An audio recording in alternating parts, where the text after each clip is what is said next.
ऐसी ही बेहतरीन कहानियाँ सुनने के लिए केपी नॉवल चैनल को लाइक, शेयर और सब्सक्राइब करें। आने वाली कहानियों के बारे में जानने के लिए हमारे टेलीग्राम से जुड़ें। लिंक डिस्क्रिप्शन में है। BTTH from genius to invincible. अध्याय 71 कुछ घटित होता है। जियाओ यान ने अपने शरीर में परिवर्तन देखा। न केवल उसका शरीर बदल गया था, बल्कि उसकी हड्डियों और कोशिकाओं में भी बहुत बड़ा परिवर्तन हुआ था। 10,000 जानवरों की लौ उसके शरीर की हर कोशिका में समा गई थी, उन्हें असाधारण स्तर तक मजबूत बना दिया था। उसने महसूस किया कि उसके अंदर एक जलती हुई ऊर्जा बह रही है, जो उसे विनाश करने के लिए उकसा रही है। अगर वह अपनी वर्तमान स्थिति में ऑक्टेन ब्लास्ट को अंजाम देता, तो इसकी शक्ति फ्लेम स्प्लिटिंग सुनामी एक डी क्लास डू तकनीक से भी ज्यादा हो सकती थी। हर स्वर्गीय लौ वास्तव में रहस्यमय है। ये सोचना कि कोई व्यक्ति मांस में भी विलीन हो सकता है और जादुई जानवर जैसा परिवर्तन ला सकता है, जिससे उसका शरीर उनके जैसा हो सकता है। हालांकि उसे जल्द ही एक समस्या का एहसास हुआ। उसे असली 10,000 जानवरों की लौ नहीं मिली थी। जो हिस्सा उसके मांस में विलीन हो गया था, वह कुछ उपयोगों के बाद कम हो जाएगा और यह छोटी मात्रा अंततः समाप्त हो जाएगी। 10,000 जानवरों की लौ का उपयोग करके मेरे शरीर को बढ़ाने से यह युवा नीलम पंख वाले शेर राजा के बराबर हो जाएगा। हालांकि 10,000 जानवरों की लौ का उपयोग केवल कुछ और बार किया जा सकता है, फिर भी यह एक तुरुप का पत्ता के रूप में काम कर सकता है। ऑक्टेन ब्लास्ट और मैडलान चैंट के साथ संयुक्त यह एक north star do grand master की लड़ाकू शक्ति से मेल खाना चाहिए। जियो यान ने अपने होंठ चाटे। स्वर्गीय लौ, हे स्वर्गीय लौ। उनकी शक्ति वास्तव में मंत्रमुग्ध कर देने वाली थी। उसने दृढ़ता से अपना मन बना लिया था, उसे शाही राजधानी में आत्माओं के हॉल का दौरा करना चाहिए। वह ये नहीं भूला था कि हुनहुजी शुरू में चाहता था कि वह शाही राजधानी में आत्माओं के हॉल में आत्मा कमान ले जाए। लेकिन किस्मत के किसी मोड़ से वह ब्लैक कॉर्नर क्षेत्र में सोल सेक्रीफाइस ओल्ड शॉप में चला गया, सोल पाथ पूरा किया, डी क्लास सोल एनवॉय की उपाधि अर्जित की और निहिलिटी डिवोरिंग फ्लेम की सीड फ्लेम प्राप्त की। एमेथिस्ट विंग लायन किंग एक रैंक 6 जादुई जानवर था और इसकी गुफा मैजिक बीस्ट माउंटेन रेंज के भीतर ब्लैक कॉर्नर क्षेत्र से दूर और जियामा साम्राज्य की शाही राजधानी के करीब थी। शायद शाही राजधानी में आत्माओं के हॉल में 10,000 जानवरों की लौ के बारे में अधिक विस्तृत जानकारी थी। 10,000 जानवरों की लौ निस्संदेह मैजिक बीस्ट माउंटेन रेंज के भीतर छिपी हुई थी, लेकिन सवाल यह था कि वास्तव में कहाँ। वह इसे प्राप्त करने के लिए दृढ़ था। माओ वो, एमेथिस्ट लान बर्थ एसेंस कहाँ है? जियो यान ने माओ वो को बुलाया। वह ये नहीं भूला था कि बाद वाले ने एमेथिस्ट लान बर्थ एसेंस को एक ही घूंट में निगल लिया था। Meow O equals non smiley face माओ वो ने मानवीय भाषा को न समझने का नाटक किया और अपने पिछले पैर से अपनी ठुड्डी को खरोंचा। जियाओ यान ने उसे उठाया और इत्मीनान से कहा, मुझे अभी भी उस वस्तु की जरूरत है। अगर तुम उच्च श्रेणी के राक्षस कोर और स्वर्गीय खजाने खाना चाहते हो, तो तुम्हें वह चीज़ मुझे वापस देनी होगी। मुझे एक प्रकार की गोली को परिष्कृत करने के लिए इसकी ज़रूरत है। 10,000 जानवरों की लौ अंततः समाप्त हो जाएगी, इसलिए जियाओ यान ने इसकी खपत को धीमा करने की योजना बनाई। वह एक जानवर की लौ की गोली को परिष्कृत करने के लिए नीलम शेर जन्मसार का उपयोग करना चाहता था, जो परिवर्तनों के दौरान कुछ जानवर की लौ प्रदान करेगा, जिससे 10,000 जानवरों की लौ की खपत कम हो जाएगी। माओ वू की आंखें बदल गईं और उसने दो बुराइयों में से कम बुराई को चुना।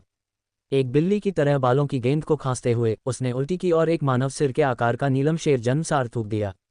ऐसा लग रहा था कि माओ वू ने अनुमान लगाया था कि जियाओ यान को इसकी ज़रूरत हो सकती है और उसने इसे अपने पास रखने की हिम्मत नहीं की। म्याओ, ठीक है, मैं तुम्हें थोड़ी देर में कुछ दूंगा, लेकिन पहले इसे खोलने में मेरी मदद करो।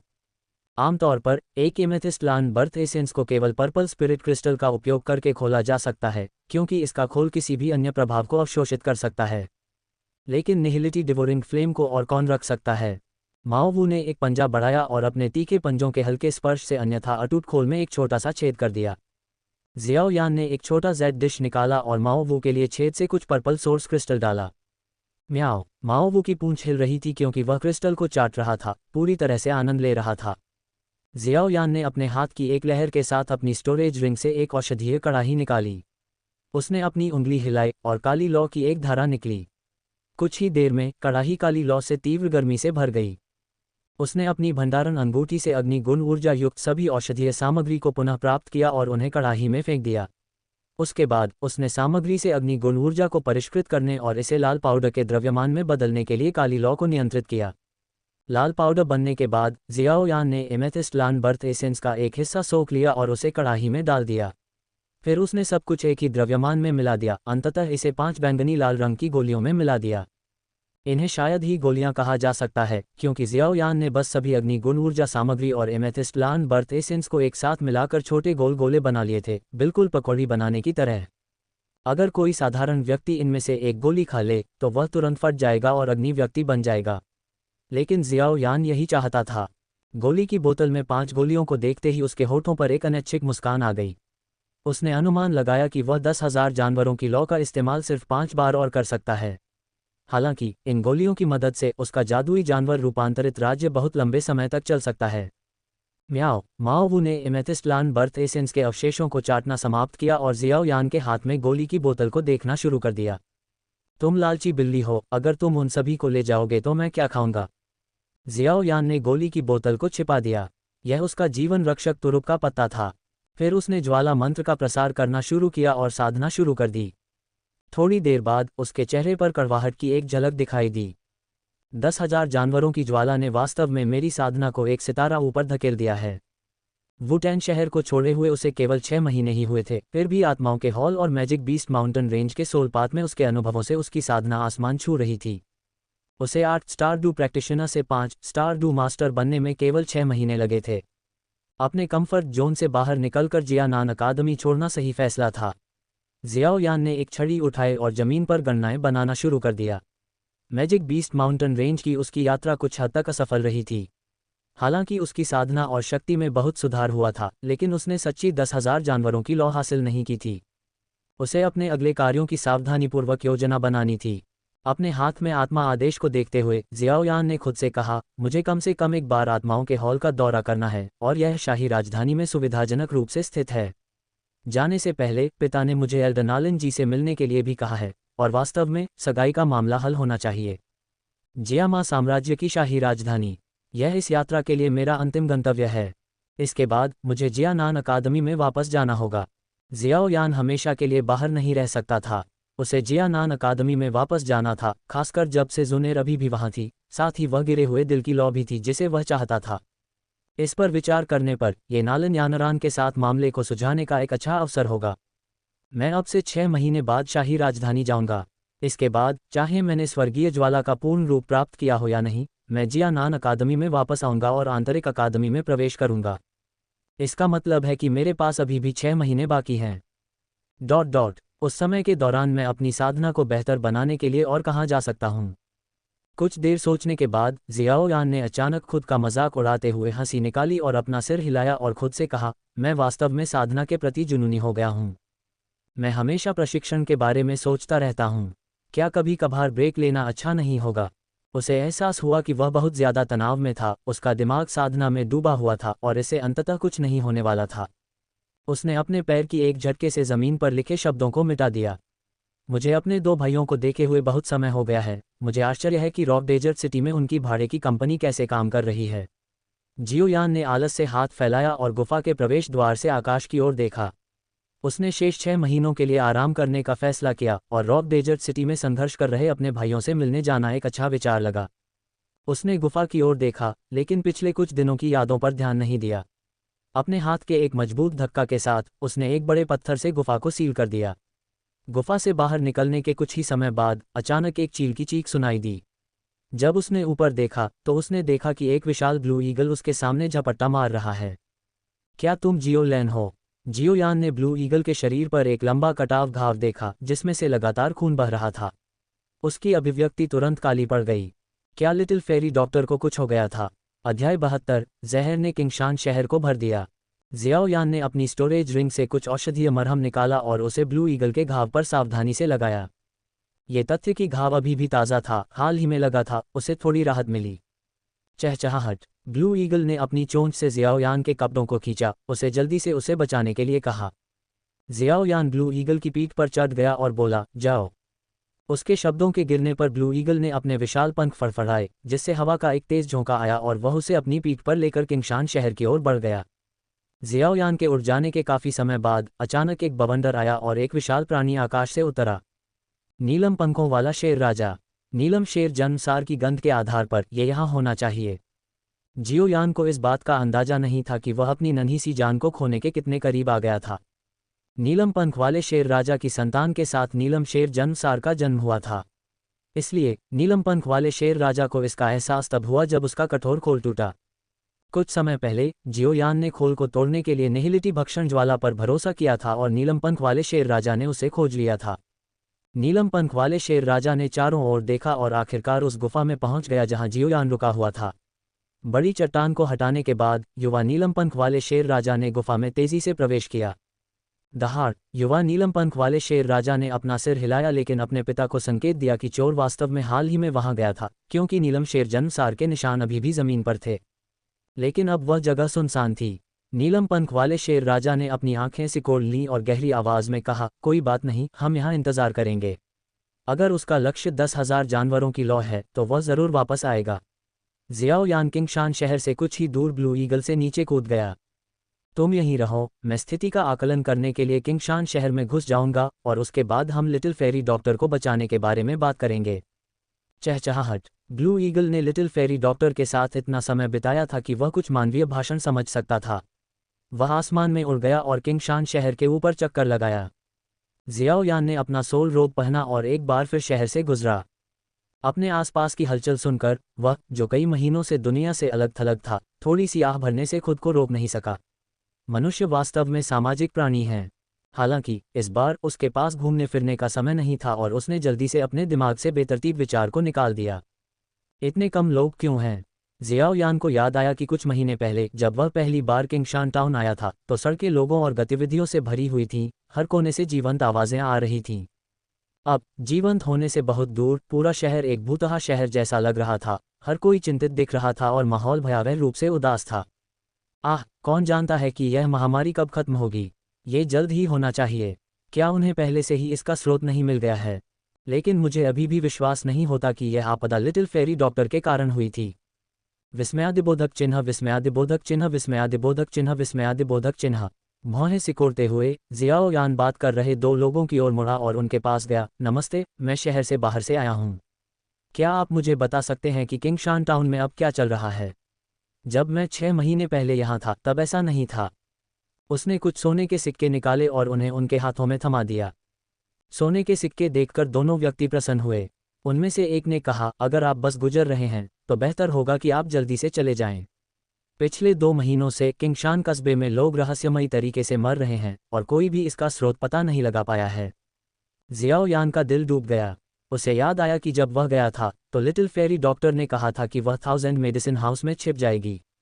उसकी प्रतिष्ठा और 1000 मेडिसिन हाउस की सुरक्षा के साथ वुल्फहेड मर्सिनरी कंपनी को उसे छूने की हिम्मत नहीं करनी चाहिए। लेकिन अब ऐसा लग रहा था कि 1000 मेडिसिन हाउस ने उसकी रक्षा नहीं की थी। क्या वे उसे फंसा रहे हैं?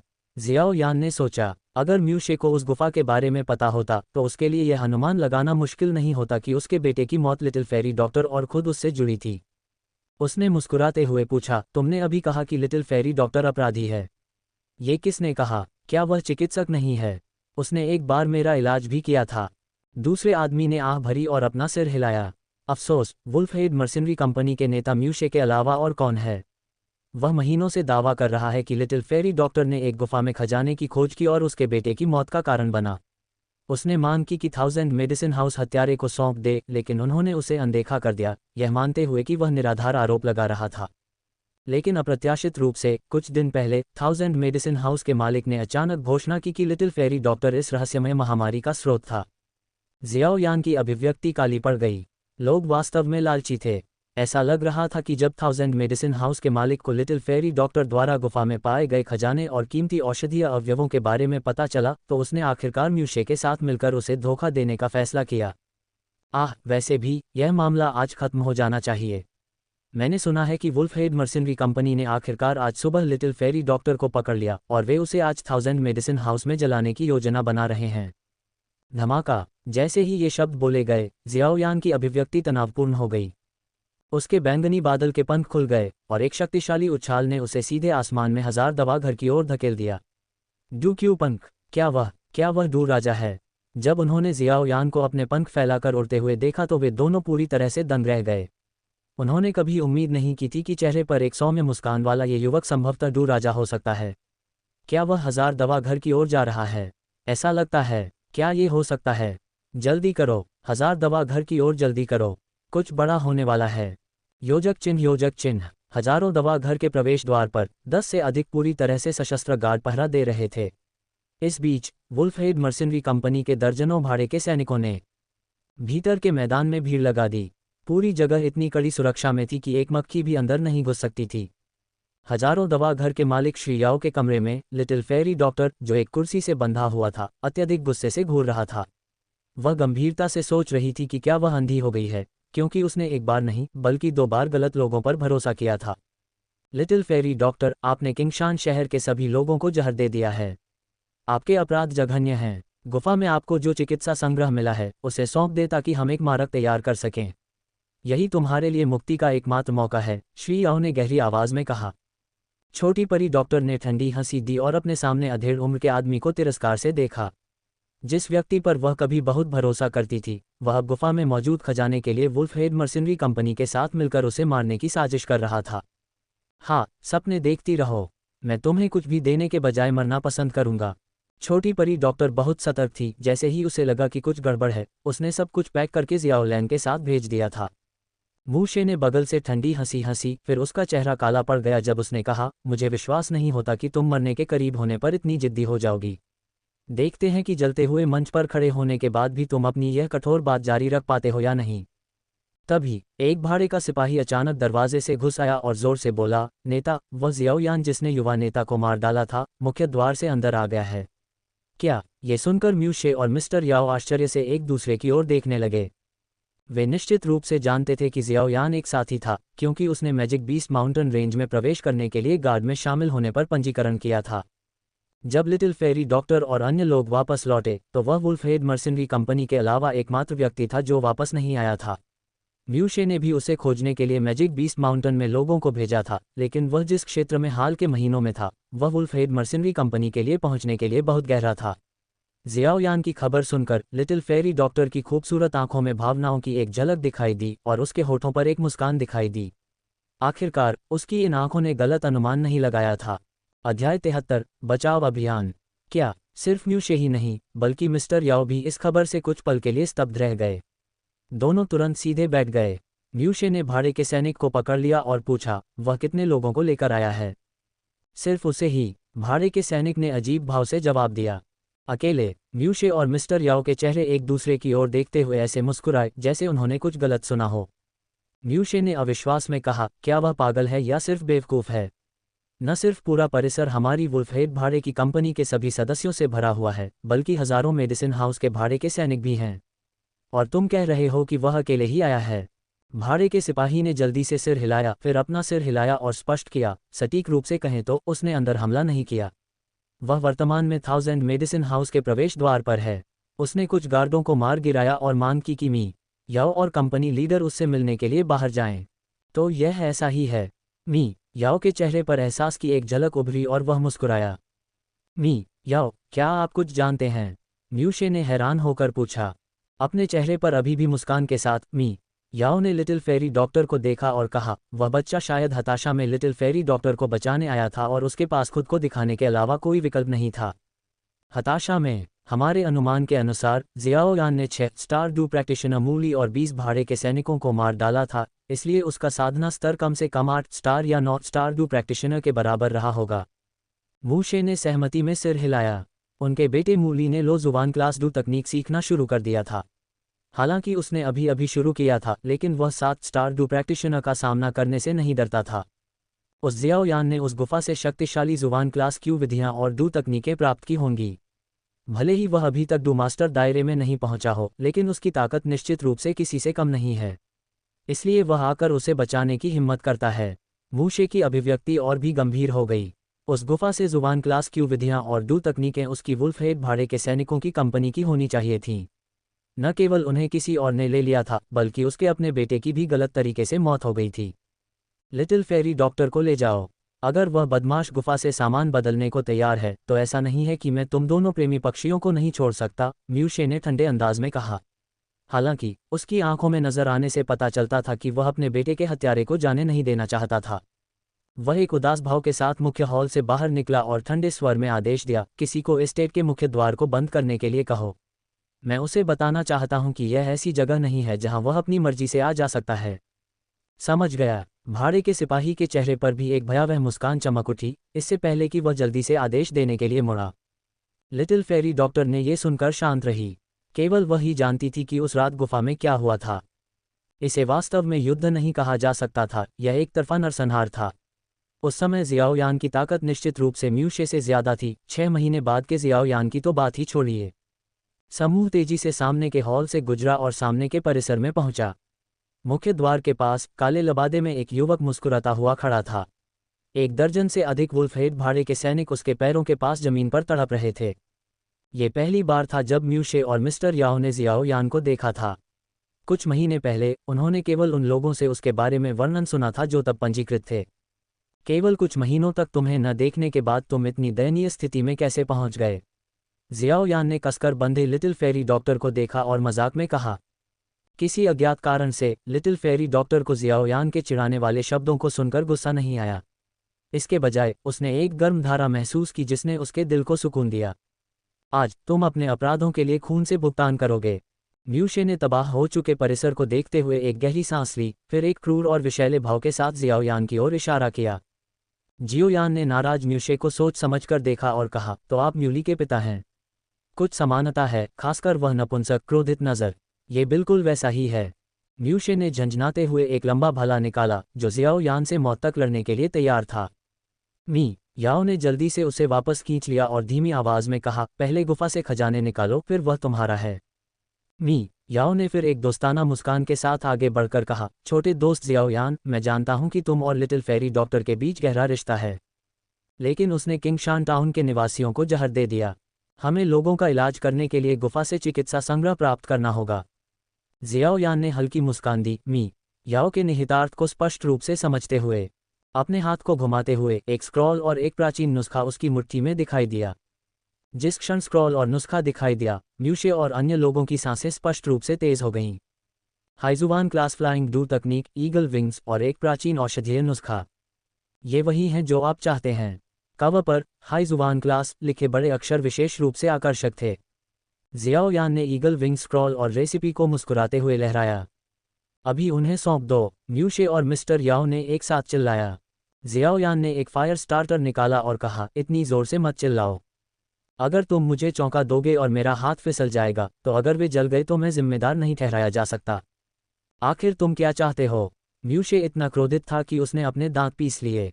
अभी वह जियाओ यान को अपने भले से मार डालने के अलावा और कुछ नहीं चाहता था। यह आसान है, वस्तुओं के बदले में एक व्यक्ति। लिटिल फेरी डॉक्टर को यहाँ चलने दो और मैं तुम्हें वह दूंगा जो तुम चाहते हो। म्यूशे और मिस्टर याओ ने एक दूसरे की ओर देखा और एक दूसरे को थोड़ा सिर हिलाया। आगे बढ़ो। कदम दर कदम लिटिल फेरी डॉक्टर भाड़े के सैनिकों की भीड़ के बीच से जियाओ यान की ओर चला गया। वह भी मुस्कुराते हुए उसके पास गया, मानो खुद को किसी जाल में डाल रहा हो। जियाओ लैन। अचानक जियाओ यान ने चिल्लाया और सभी का ध्यान आकर्षित करने के लिए डू तकनीक स्क्रॉल को हवा में फेंक दिया। चिरप चिरप जियाओ लैन आसमान से नीचे कूदी। एक झटके में जियाओ यान लिटिल फेरी डॉक्टर के सामने दौड़ा, उसे पकड़ लिया और उसे हवा में फेंक दिया। चिरप जियाओ लैन एक नीली रोशनी में बदल गई और धीरे धीरे लिटिल फेरी डॉक्टर को पकड़ लिया। तुम लोग वहां थोड़ी देर रुको, मैं यहाँ नीचे की चीज़ों का ध्यान रखूंगी, उसके बाद तुम नीचे आ सकते हो। जियाओ यान के पास आसमान में लिटिल फेरी डॉक्टर को हाथ हिलाने का भी समय था। म्यूशे ने जियाओ यान द्वारा फेंके गए डू तकनीक स्क्रॉल को पकड़ लिया। जब उसने इसे खोला और देखा कि यह वास्तव में एक असली तकनीक है, तो वह अपने चेहरे पर मुस्कान को और नहीं छिपा सका। याद रखें, इस तकनीक का अभ्यास केवल एक व्यक्ति ही कर सकता है। लेकिन जब म्यूशे ने स्क्रॉल की अंतिम पंक्ति पढ़ी, तो उसके चेहरे पर तुरंत भावशून्यता छा गई। फिर उसके भीतर से एक तीव्र क्रोध फूट पड़ा और भयानक डू क्यूई बाहर निकल आया। आहा, उसे मार डालो। वुल्फहेड के अधिक से अधिक सदस्य परिसर से बाहर निकले, अंततः शातिर भावों के साथ जियाओ यान को घेर लिया। उनके चमकते हथियार सूरज के नीचे एक ठंडी रोशनी को प्रतिबिंबित कर रहे थे। हजारों मेडिसिन हाउस के अपने गार्डों सहित जियाओ यान के चारों ओर लगभग 100 डू प्रैक्टिशनर थे। वह केवल अपना सिर हिला सकता था, थोड़ा असहाय लग रहा था। मैं जियाओ यान एक अनुचित व्यक्ति नहीं हूं। मैं तुम्हें अब भागने का मौका देता हूं। जो कोई भी 10 सेकंड के भीतर परिसर छोड़ देगा, उसे बख्श दिया जाएगा, कोई सवाल नहीं पूछा जाएगा। लेकिन दुर्भाग्य से अच्छी सलाह अक्सर बहरे कानों पर पड़ती है। कोई भी सुनने को तैयार नहीं था। जियाओ यान की आंखों में क्रूरता की झलक दिखाई दी क्योंकि उसने उन भाड़े के सैनिकों को भूखे भेड़ियों के झुंड की तरह उस पर हमला करते देखा और उनकी आंखें लालच से भरी हुई थीं। पागल शेर का जाप। दहाड़। जियाओ यान के शरीर से शेर की दहाड़ की आवाज़ निकली क्योंकि एक खूनी लाल क्रूर शेर की भ्रामक आकृति ने उसे घेर लिया। उंगलियों को पंजों की तरह मोड़ते हुए उसने अपने दाहिने हाथ को हिंसक तरीके से आगे की ओर घुमाया। उसके पीछे मौजूद भ्रामक पागल शेर ने भी खूनी पंजे से वार किया जिससे 5 खूनी घाव हो गए जो उसके सामने सभी जीवित चीजों को चीर गए। एक पल में 1 दर्जन से ज्यादा भाड़े के सैनिकों के शरीर तुरंत फट गए, एक ही झटके में सब्जियों की तरह कट गए। आधे साल पहले कई 9 स्टार वाले डू प्रैक्टिशनर और 1-2 स्टार वाले डू मास्टर सहित 100 डू प्रैक्टिशनर से निपटने के लिए उसे बहुत ज्यादा मेहनत करनी पड़ती। लेकिन अब चीजें अलग थीं। पागल शेर के मंत्र ने उसे एक डू तकनीक प्रदान की जो व्यापक क्षति पहुंचाने में सक्षम थी। अगर वह एक बार में एक मुक्का मारने के लिए ऑक्टेन ब्लास्ट का इस्तेमाल करता तो कौन जानता है कि इसमें कितना समय लगेगा। रक्तरोष पागल शेर। अध्याय 74। जियो यान का समाधान। रक्तरोष पागल शेर। इस समय जियो यान का खून उबल रहा था, उसकी रक्त ऊर्जा की हर बूंद बेतहाशा बढ़ रही थी। भले ही उसने 10,000 जानवरों की लौ की पूरी शक्ति को सक्रिय नहीं किया था, लेकिन इसके एक छोटे से हिस्से को अवशोषित करने से उसकी शारीरिक शक्ति में काफ़ी वृद्धि हुई थी। अपनी वर्तमान शारीरिक शक्ति के साथ पागल शेर मंत्र का उपयोग करके वह एक साधारण रैंक 3 जादुई जानवर के बराबर हो गया। एक जोरदार धमाके के साथ उसके पूरे शरीर से रक्त लाल ऊर्जा फूट पड़ी। ये किस तरह की डू तकनीक है? म्यूशे और सभी भाड़े के सैनिक स्तब्ध अविश्वास में जियोयान को घूर रहे थे। 10,000 जानवरों की लौ की शरीर संयम क्षमताओं के लिए धन्यवाद, जियोयान, जिसने मूल रूप से केवल पागल शेर मंत्र को महारत के एक प्रमुख स्तर तक विकसित किया था, ने अपने शरीर को और अधिक परिष्कृत पाया और लौ द्वारा उसकी रक्त ऊर्जा को बढ़ाया। परिणामस्वरूप अब वह पागल शेर के मंत्र को पूर्णता के शिखर पर ले गया था। उसका शरीर अविश्वसनीय रूप से मांसल हो गया, जो तुरंत 2 मीटर से अधिक लंबे विशालकाय व्यक्ति में बदल गया। विशालकाय होना बहुत अच्छा लगता है। जियाओ यान का दृष्टिकोण पूरी तरह से बदल गया था। उसने भाड़े के सैनिकों की भीड़ पर अपने हाथों को ऐसे घुमाया जैसे पतझड़ की हवा गिरे हुए पत्तों को उड़ा रही हो। जियाओ यान के बड़े हाथों से छुए गए हर भाड़े के सैनिक की हड्डियां चकनाचूर हो गईं और अनफट गए। एक भी भाड़े का सैनिक उसके द्वारा किए गए एक भी झटके का सामना नहीं कर सका। खटखट खटखट खटखट। हथियारों ने जियाओ यान के शरीर पर वार किया, जिससे लोहे पर वार करने जैसी तीखी धातु की खटखट पैदा हुई। उसे घायल करना तो दूर की बात है, वे उसकी त्वचा पर खरोंच भी नहीं छोड़ पाए। पीड़ा की चीखें हवा में भर गईं क्योंकि 100 भाड़े के सैनिक उसके सामने चींटियों की तरह कमजोर लग रहे थे। जियाओ जान जैसा डू ग्रैंड मास्टर भी 100 दुश्मनों के हमले का सामना करते हुए भीड़ में घुसकर विरोधियों का वध करने की हिम्मत नहीं करेगा। आखिरकार एक डू ग्रैंड मास्टर अभी भी इंसान ही था और उसे ब्लेड से घायल किया जा सकता था। जब तक किसी के पास जियाओ यान जैसी काया और मैडलान चैंट की सुरक्षा न हो, यह असंभव था। यह बहुत शक्तिशाली है। वुल्फ हेड मर्सिनरी कंपनी और 1000 मेडिसिन हाउस खत्म हो गया है। कुछ दर्शक जो दूर से नरसंहार देख रहे थे, वे डर के मारे पीले पड़ गए। ये बहुत क्रूर था। जियाओ यान एक मानव जैसा जादुई जानवर था जो अपने सामने आने वाले हर व्यक्ति को बेरहमी से मार डालता था। ये दृश्य देखकर सभी की रूह कांप उठी। यह कोई बचाव अभियान नहीं था, यह एक तरफा नरसंहार था। अब सभी समझ गए थे कि जियाओ यान शुरू में इतना विनम्र क्यों था। उसे बस ये चिंता थी कि कहीं वह गलती से लिटिल फेरी डॉक्टर को चोट न पहुंचा दे।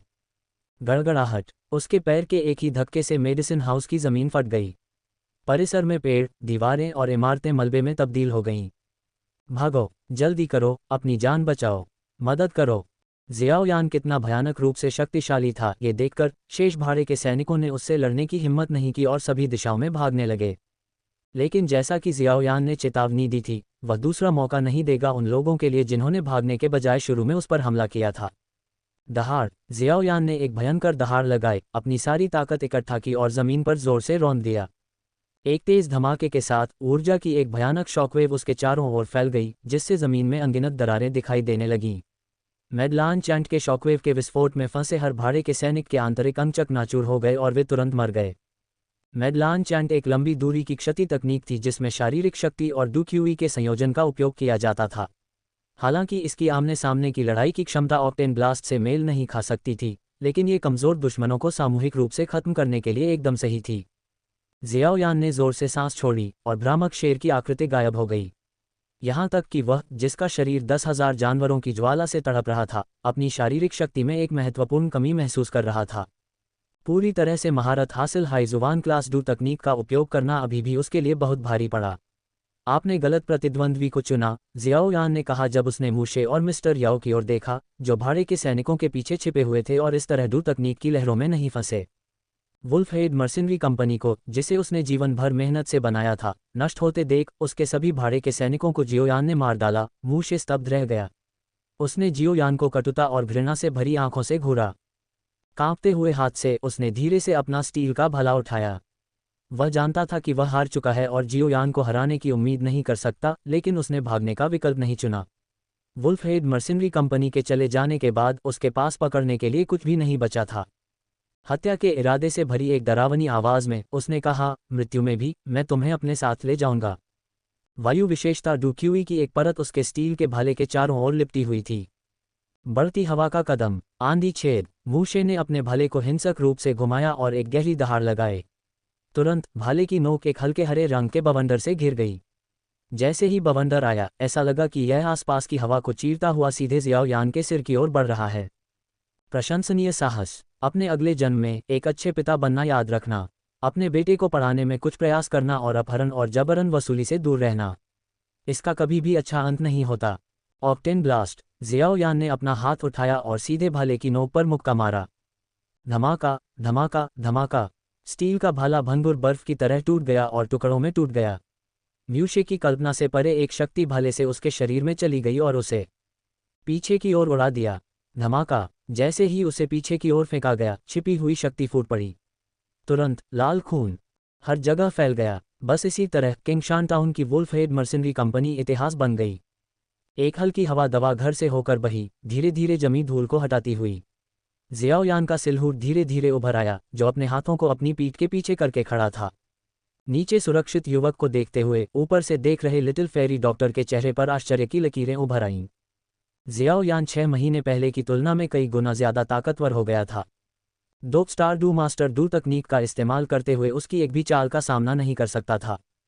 सैकड़ों भाड़े के सैनिक उसे खरोंच भी नहीं सकते थे। वह अविश्वसनीय रूप से ताकतवर था। जब मारने की बात आई तो वह दुश्मन को मिटाने में निर्णायक था। उसके खिलाफ हाथ उठाने वाले भाड़े के सैनिकों में से कोई भी जीवित नहीं बचा। केवल कुछ महिला नौकरानियां और हजारों दवा घर के विविध कर्मचारी ही जीवित बचे थे। जियाओ यान ने अपनी नज़र दूसरी तरफ घुमाई। श्री याओ ने वह प्राचीन नुस्खा उठाया था जिसे उन्होंने फेंक दिया था, और जब उन्हें एहसास हुआ कि कुछ गड़बड़ है तो वे बहुत पहले ही परिसर के अंदर एक भूमिगत मार्ग में भाग गए थे। श्री याओ की उड़ान को देखकर जियाओ यान की आंखें थोड़ी सिकुड़ गईं और उनके चेहरे पर एक सार्थक मुस्कान आ गई। राक्षस, वे दोनों राक्षस हैं। मी याओ भूमिगत मार्ग से निकले और सीधे मैजिक बीस्ट माउंटेन रेंज की ओर भागे। उनकी ताकत मूशे की ताकत के बराबर भी नहीं थी। दूसरों की पीठ पीछे उनकी निंदा करना बहुत ही असभ्यता है, आप जानते हैं।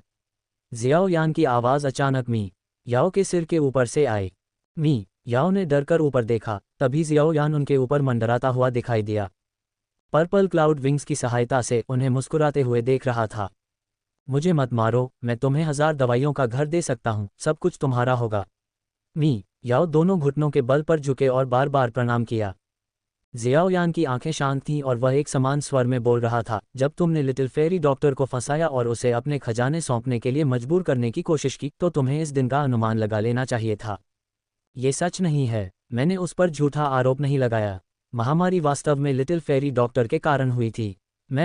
मुझे केवल चिकित्सा संग्रह चाहिए था, बस इतना ही। मुस्कुराते हुए जियाओ यान ने श्री याओ के पास कदम से कदम मिलाकर धीरे से कहा, सत्य अब मायने नहीं रखता।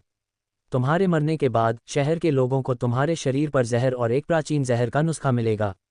वे मान लेंगे कि यह तुम ही थे जिन्होंने वुल्फहेड मर्सिनरी कंपनी के साथ मिलकर लिटिल फेरी डॉक्टर को फंसाने की साजिश रची थी ताकि चिकित्सा संग्रह प्राप्त किया जा सके।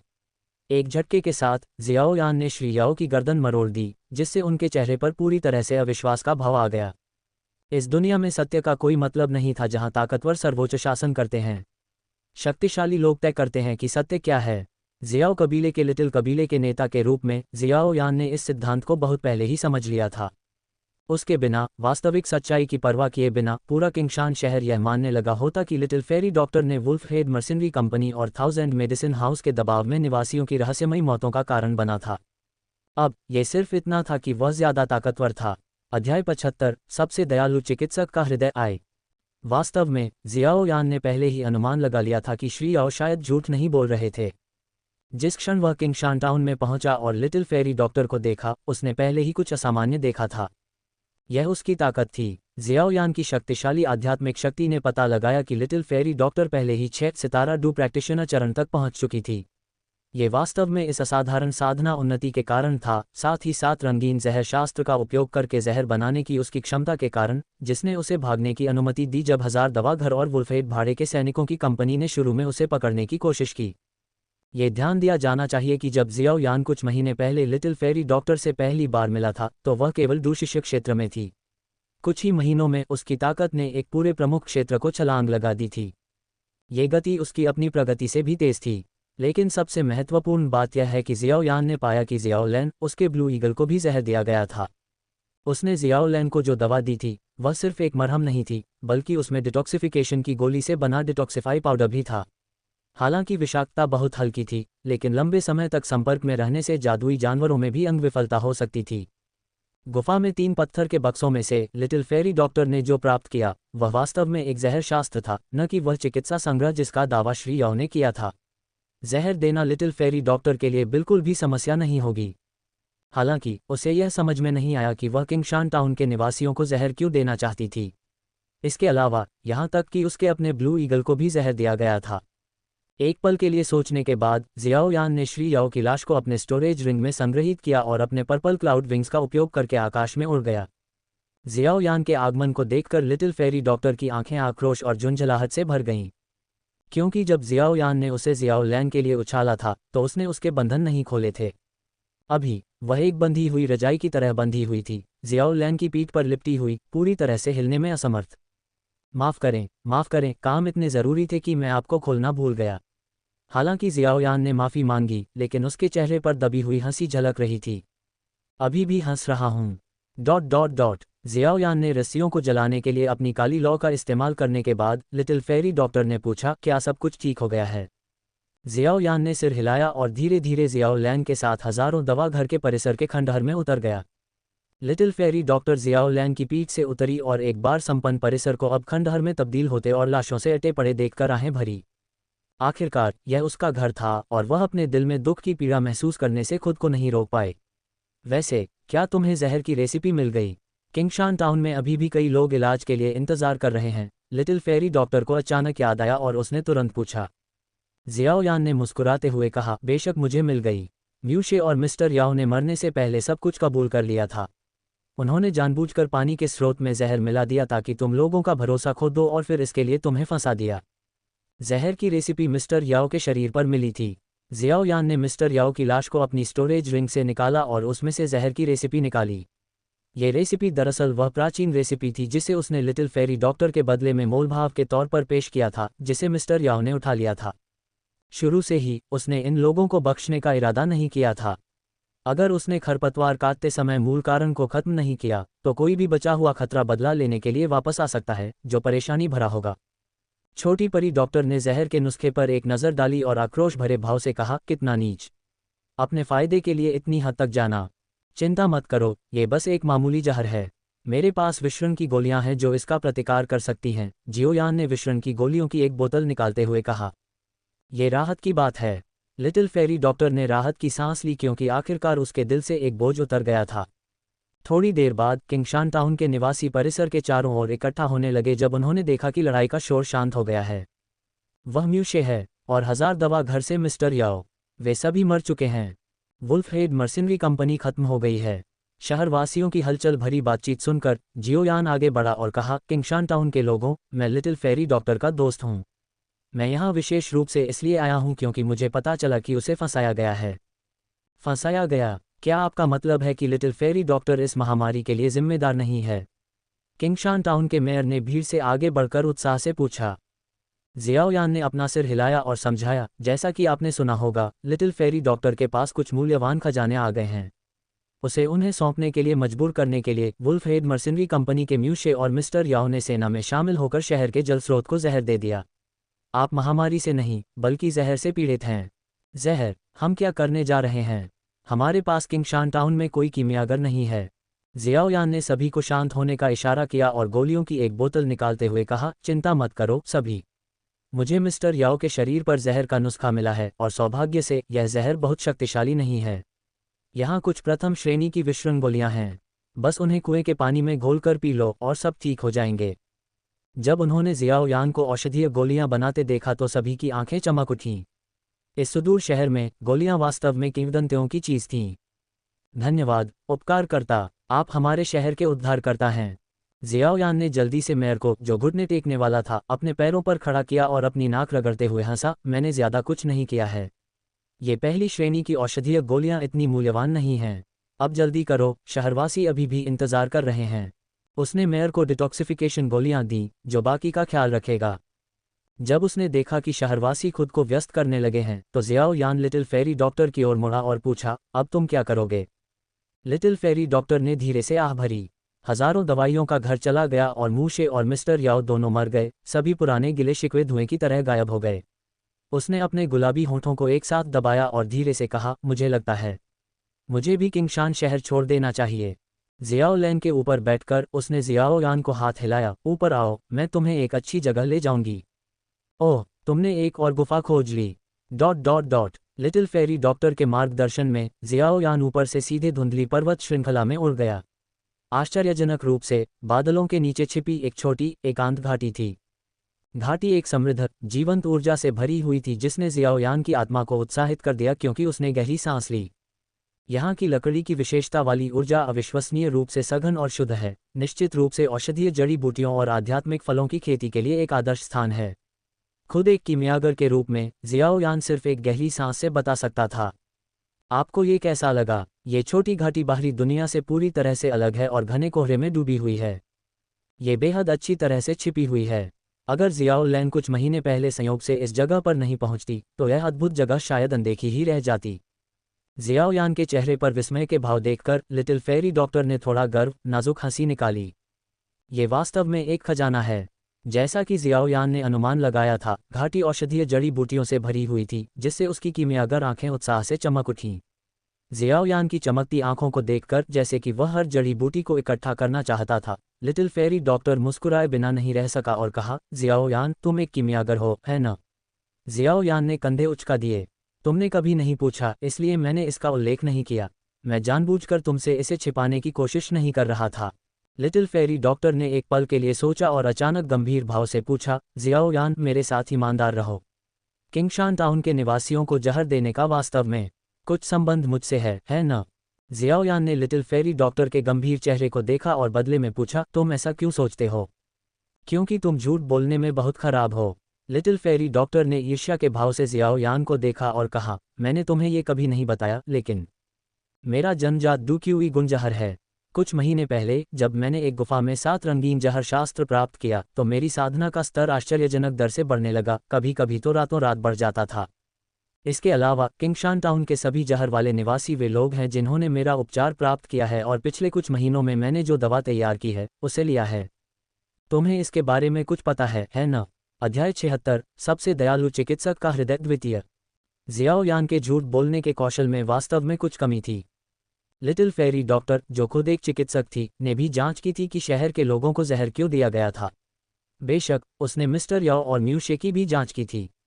हालांकि उसकी जांच से पता चला कि उनकी क्षमताओं के आधार पर उनके पास इतना सूक्ष्म जहर बनाने का ज्ञान नहीं था। इसके अलावा जियाओ यान ने दावा किया कि 2 लोगों से पूछताछ करके उसे पता चला कि उन्होंने पानी के स्रोत को जहर दिया था।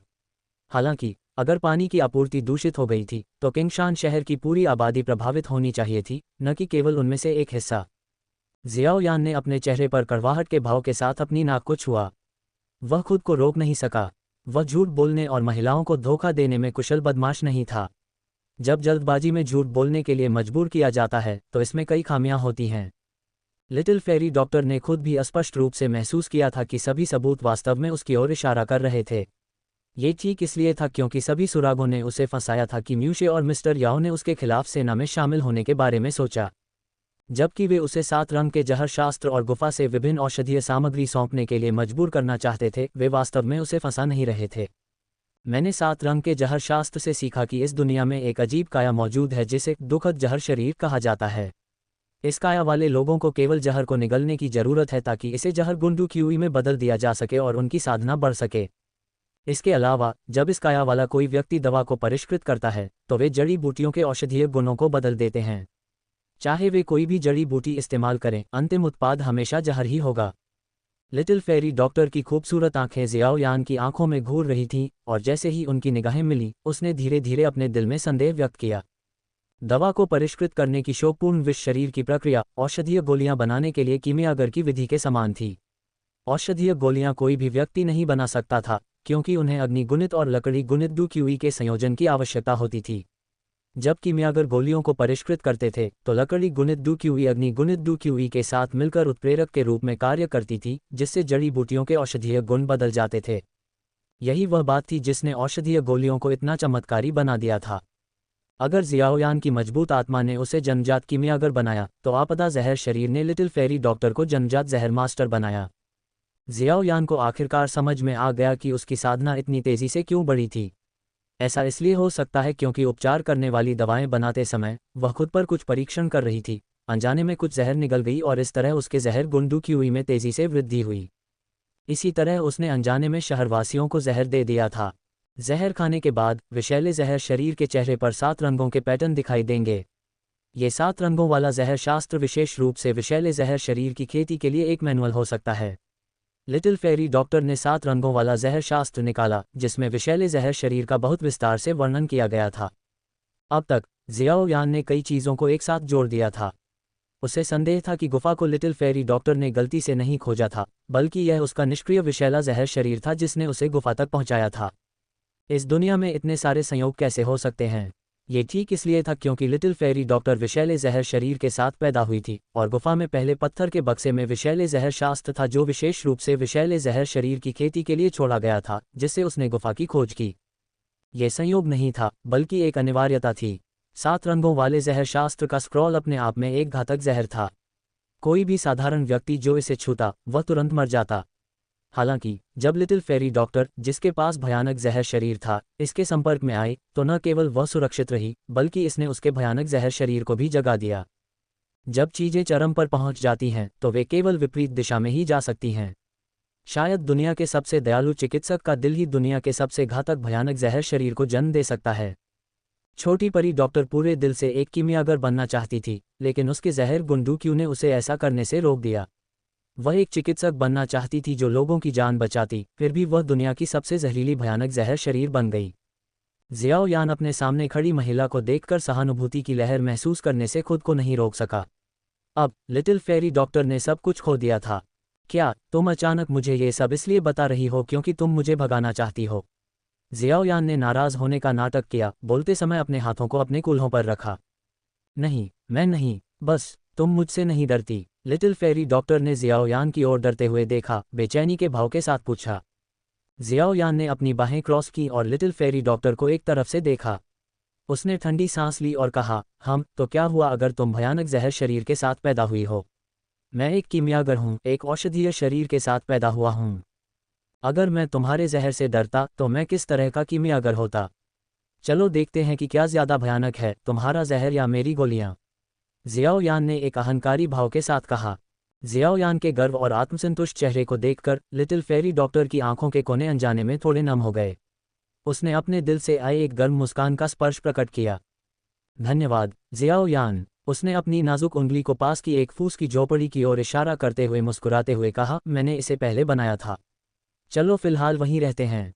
ओहो, ये सिर्फ एक फूस की झोपड़ी हो सकती है, लेकिन एक सुंदर जगह के साथ एक आरामदायक छोटी सी जगह साझा करना, यह ऐसी जिंदगी है जिससे देवता भी ईर्ष्या करेंगे। जियाओयान ने झोपड़ी की ओर देखने के बाद सिर हिलाया, फिर उसने लिटिल फेरी डॉक्टर की बेदाग जैद जैसी प्रोफाइल को देखने के लिए अपना सिर झुकाया और मुस्कुराहट के साथ उसे चिढ़ाने से खुद को रोक नहीं सका। ये सुनते ही लिटिल फेरी डॉक्टर का सुंदर चेहरा तुरंत चमकीला लाल हो गया।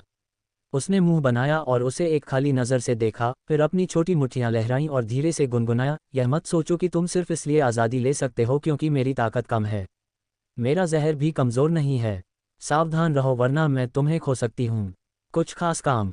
जियाओयान ने घुटन भरी सांस ली और आत्मसमर्पण में अपने हाथ ऊपर उठाए। जैसे ही उसने लिटिल फेरी डॉक्टर को फूस की झोपड़ी में जाते देखा, उसके चेहरे पर चमकीली मुस्कान तुरंत गायब हो गई। अनगिनत औषधीय नुस्खों और प्राचीन ग्रंथों का गहन अध्ययन करने के बाद जियाओयान स्वाभाविक रूप से भयानक जहर शरीर के संविधान के बारे में जानता था। उसने ये भी महसूस किया कि लिटिल फेरी डॉक्टर ने इसके बारे में सबसे महत्वपूर्ण जानकारी छिपाई थी।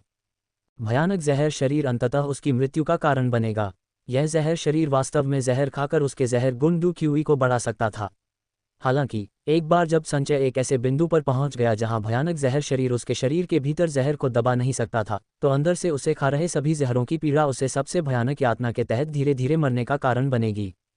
जब जियाओ यान ने देखा कि लिटिल फेरी डॉक्टर ने उसके साथ यह साझा नहीं किया है, तो उसने अनुमान लगाया कि वह जहर गुंडू क्यूई के अत्यधिक संचय को रोकने के लिए खुद को और अधिक जहर खाने से रोकने की योजना बना रही थी। शायद लिटिल फेरी डॉक्टर वास्तव में दुनिया की सबसे बड़ी चिकित्सक थी। हड्डी को ठंडा करने वाली ज्वाला नॉन-नेदर कोल्ड एबिस की बर्फीली गहराई के नीचे पैदा हुई थी, जबकि समुद्री हृदय ज्वाला समुद्र की गहराई के भीतर पैदा हुई थी। यहाँ तक कि शून्यता भक्षण ज्वाला, जो एक ज्वाला के रूप में अंधेरे को रोशन करना चाहिए, अंधेरे के भीतर ही पैदा हुई थी और प्रकाश से रहित एकमात्र स्वर्गीय ज्वाला थी। जब चीजें अपने चरम पर पहुंचती हैं तो वे अनिवार्य रूप से विपरीत दिशा में चलती हैं। ये भी दाव का एक अंतिम सिद्धांत था। जियाओ यान ने अपनी स्टोरेज रिंग से एक 4 स्तरीय औषधीय गोली हिडन स्पिरिट पिल के लिए एक नुस्खा निकाला। यह एक औषधीय गोली थी जिसे वह लंबे समय से परिष्कृत करने की योजना बना रहा था, क्योंकि यह एक सफल गोली थी जो उपयोगकर्ता को नॉर्थ स्टार डू मास्टर से सीधे डू ग्रैंड मास्टर दायरे में आगे बढ़ने में मदद कर सकती थी। हालांकि एक 4 स्तरीय गोली के रूप में इसका प्रभाव केवल डू ग्रैंड मास्टर दायरे में प्रवेश करने तक सीमित नहीं था। प्रवेश करने के बाद शेष औषधीय शक्ति साधक की डू क्यूई नींव को मजबूत करेगी, जिससे गोलियों के उपयोग के कारण यह अस्थिर होने से बच जाएगी। ये मेरिडियन को भी पोषण देगा और पिछली साधना से जमा हुई छिपी चोटों को ठीक करेगा, जिससे डू स्पिरिट दायरे में भविष्य की सफलता की नींव रखी जा सकेगी और इस तरह की सफलता की दर 20% बढ़ जाएगी। यदि लक्ष्य केवल डू ग्रैंड मास्टर दायरे में प्रवेश करना था तो एक 3 स्तरीय गोली पर्याप्त होगी। हालांकि जियाओ यान एक साधारण सफलता से संतुष्ट नहीं था, क्योंकि आगे बढ़ने के लिए गोलियों पर निर्भर रहने से अक्सर अस्थिर डू क्यूई होता था। यहाँ औषधीय जड़ी बूटियों की प्रचुरता को देखते हुए यहाँ रुकना और अपनी कीमियागिरी कौशल का अभ्यास करना बुरा विचार नहीं होगा, जब तक कि मैं जाने से पहले हिडन स्पिरिट पिल को सफलतापूर्वक परिष्कृत नहीं कर लेता। 7वीं श्रेणी का कीमियागर बनना। कौन जानता है कि इसमें कितना समय लगेगा? मुझे बस उम्मीद है कि मैं समय पर इसे पूरा कर सकूंगा। अध्याय 77 स्वर्गीय कड़ाही काला दानव। यहाँ का इलाका काफ़ी अजीब है। बाहरी दुनिया में इस तरह से एक साथ इतनी बड़ी मात्रा में कीमती जड़ी बूटियां उगते हुए देखना दुर्लभ है। उम्मीद है मैं 1 महीने के भीतर 4 स्तरीय औषधीय गोली को परिष्कृत कर सकता हूँ। जियाओ यान ने पहले ही अपने कीमिया कौशल को 4 स्तरीय तक सुधारने और छिपी हुई आत्मा की गोली को परिष्कृत करने का मन बना लिया था। उसकी आत्मा हृदय एकत्र करने की आत्मा तकनीक कई महीने पहले मामूली महारत स्तर के अंतिम चरण तक पहुंच गई थी, जिससे उसे मध्यवर्ती नश्वर अवस्था के अंतिम चरण के बराबर आध्यात्मिक शक्ति मिली। ये 4 स्तरीय औषधीय गोलियों को परिष्कृत करने के लिए पर्याप्त से अधिक था।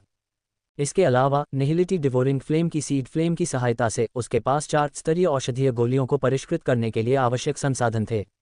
एकमात्र शेष बाधा उसका व्यवहारिक अनुभव की कमी थी। हालांकि उसके पास 4थी श्रेणी की औषधीय गोलियों को परिष्कृत करने के लिए आवश्यक बुनियादी कौशल थे, लेकिन उसके पास इसे समर्थन देने के लिए व्यवहारिक अनुभव की कमी थी। सौभाग्य से इस छोटी एकांत घाटी में जड़ी बूटियां तेजी से बढ़ीं और बहुमूल्य औषधीय तत्व प्रचुर मात्रा में थे। इसके अलावा मैजिक बीस्ट पर्वतों में एक जंगली आदमी के रूप में जियोयान के महीनों ने उसे कई राक्षस कोर एकत्र करने की अनुमति दी थी, जिससे उसे अनुभव प्राप्त करने का लागत मुक्त अवसर मिला। एकांत छोटी घाटी में जियोयान और लिटिल फेरी डॉक्टर चुपचाप अपने जीवन के बारे में सोचते थे। एक ने अपने कीमिया कौशल को सुधारने पर ध्यान केंद्रित किया, जबकि दूसरे ने जहर शास्त्र का परिश्रमपूर्वक अध्ययन किया। भोजन के समय एक दूसरे को मजाक में चिढ़ाने के अलावा उनके शांतिपूर्ण दिन काफ़ी इत्मीनान से लेकिन संतुष्टिदायक थे। धमाका! गुफा से एक विस्फोट की गूंज सुनाई दी, लेकिन लिटिल फेरी डॉक्टर, जो फूस की झोपड़ी में जहर शास्त्र का अध्ययन कर रही थी, ने केवल नज़र डाली। उसने हार मानकर अपना सिर हिलाया, क्योंकि वह लंबे समय से ऐसी घटनाओं की आदी हो चुकी थी। पिछले कुछ हफ्तों से जियाओ यान लगभग रोजाना विस्फोट कर रहा था। औषधीय कड़ाहियों को उड़ाना आम बात हो गई थी। खांसी। जियाओ यान कालिक से ढके चेहरे के साथ काले धुएं से बाहर निकला। 4थी श्रेणी की औषधीय गोली को परिष्कृत करना कोई आसान काम नहीं था। उसने पिछले 10 दिनों में एक भी 4थी श्रेणी की गोली को सफलतापूर्वक परिष्कृत नहीं किया था।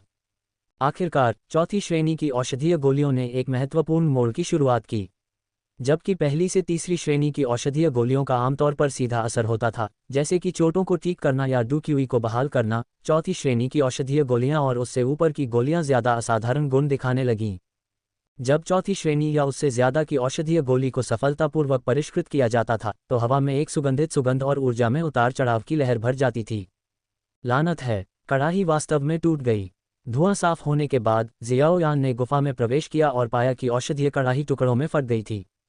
हालांकि ये समझ में आता था, ये कड़ाही मात्र 3 मुंह वाली कड़ाही थी जिसका उपयोग आमतौर पर तीसरी श्रेणी की औषधीय गोलियों को परिष्कृत करने के लिए किया जाता था।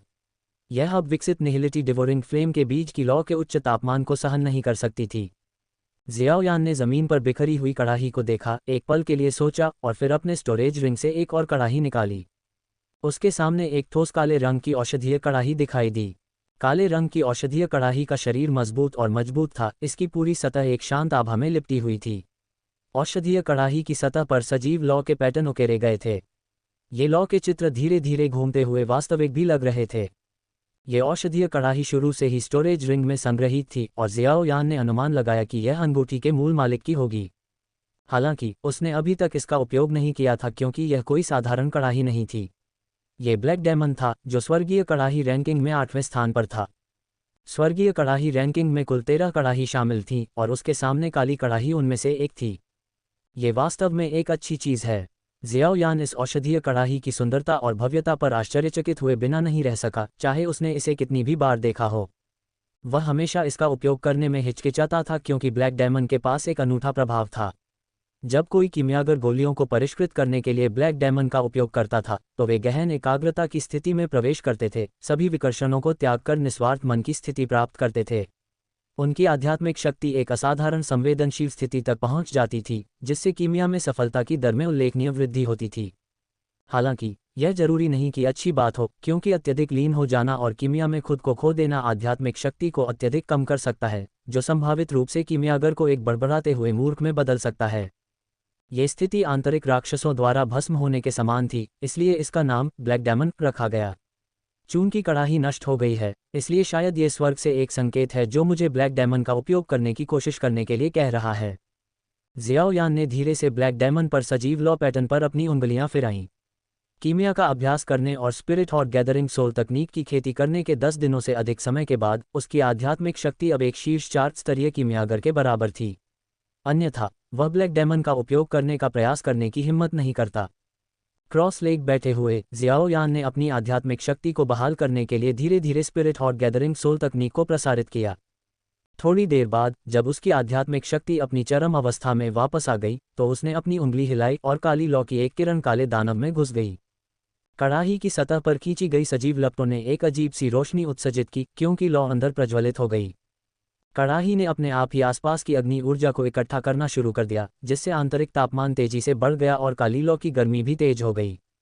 जियाओ यान की आंखें तेज हो गईं, उसकी निगाहें दृढ़ हो गईं क्योंकि उसकी आध्यात्मिक शक्ति बाहर की ओर बढ़ गई।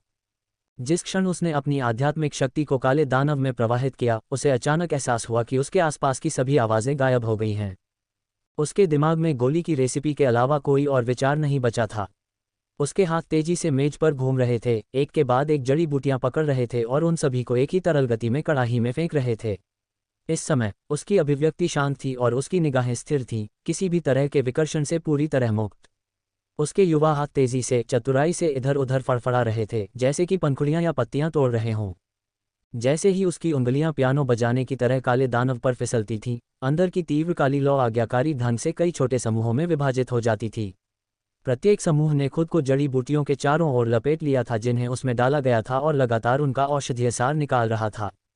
आंदोलनों की श्रृंखला एक सहज तरीके से प्रवाहित हुई, जिससे हुनहुजी ने अपनी खुद की कीमिया प्रक्रिया के दौरान एक बार जो संयम दिखाया था उसका एक संकेत प्रकट हुआ।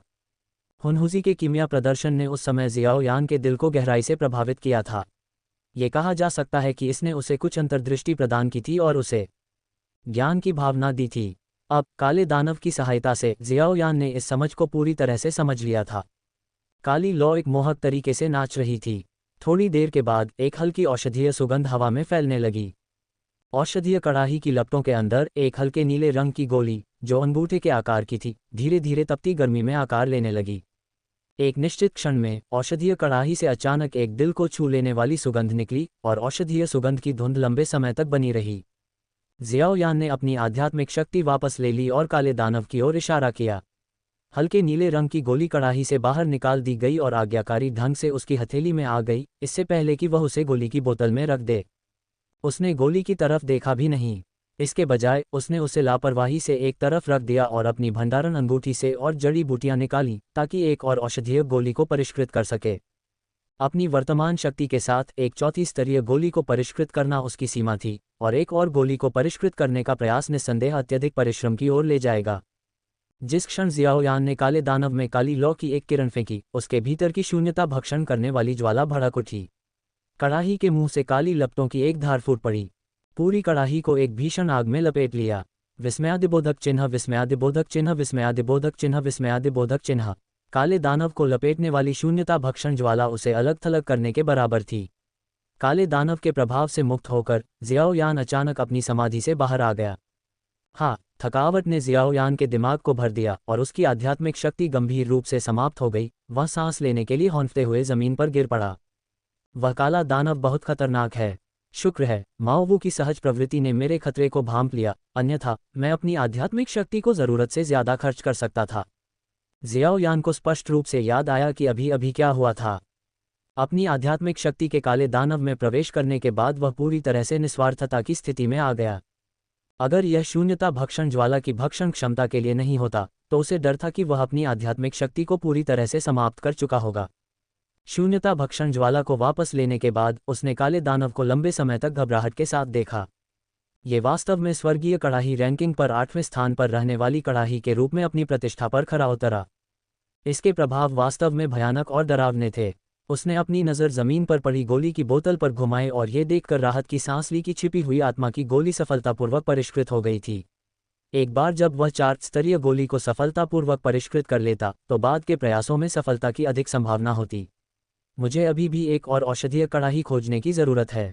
जब तक बिल्कुल ज़रूरी न हो, काले दानव का इस्तेमाल नहीं किया जाना चाहिए। अध्याय 78 पीली सफ़ेद लौ। जियाओयान अपना सारा सामान छुपाकर गुफा से बाहर निकला।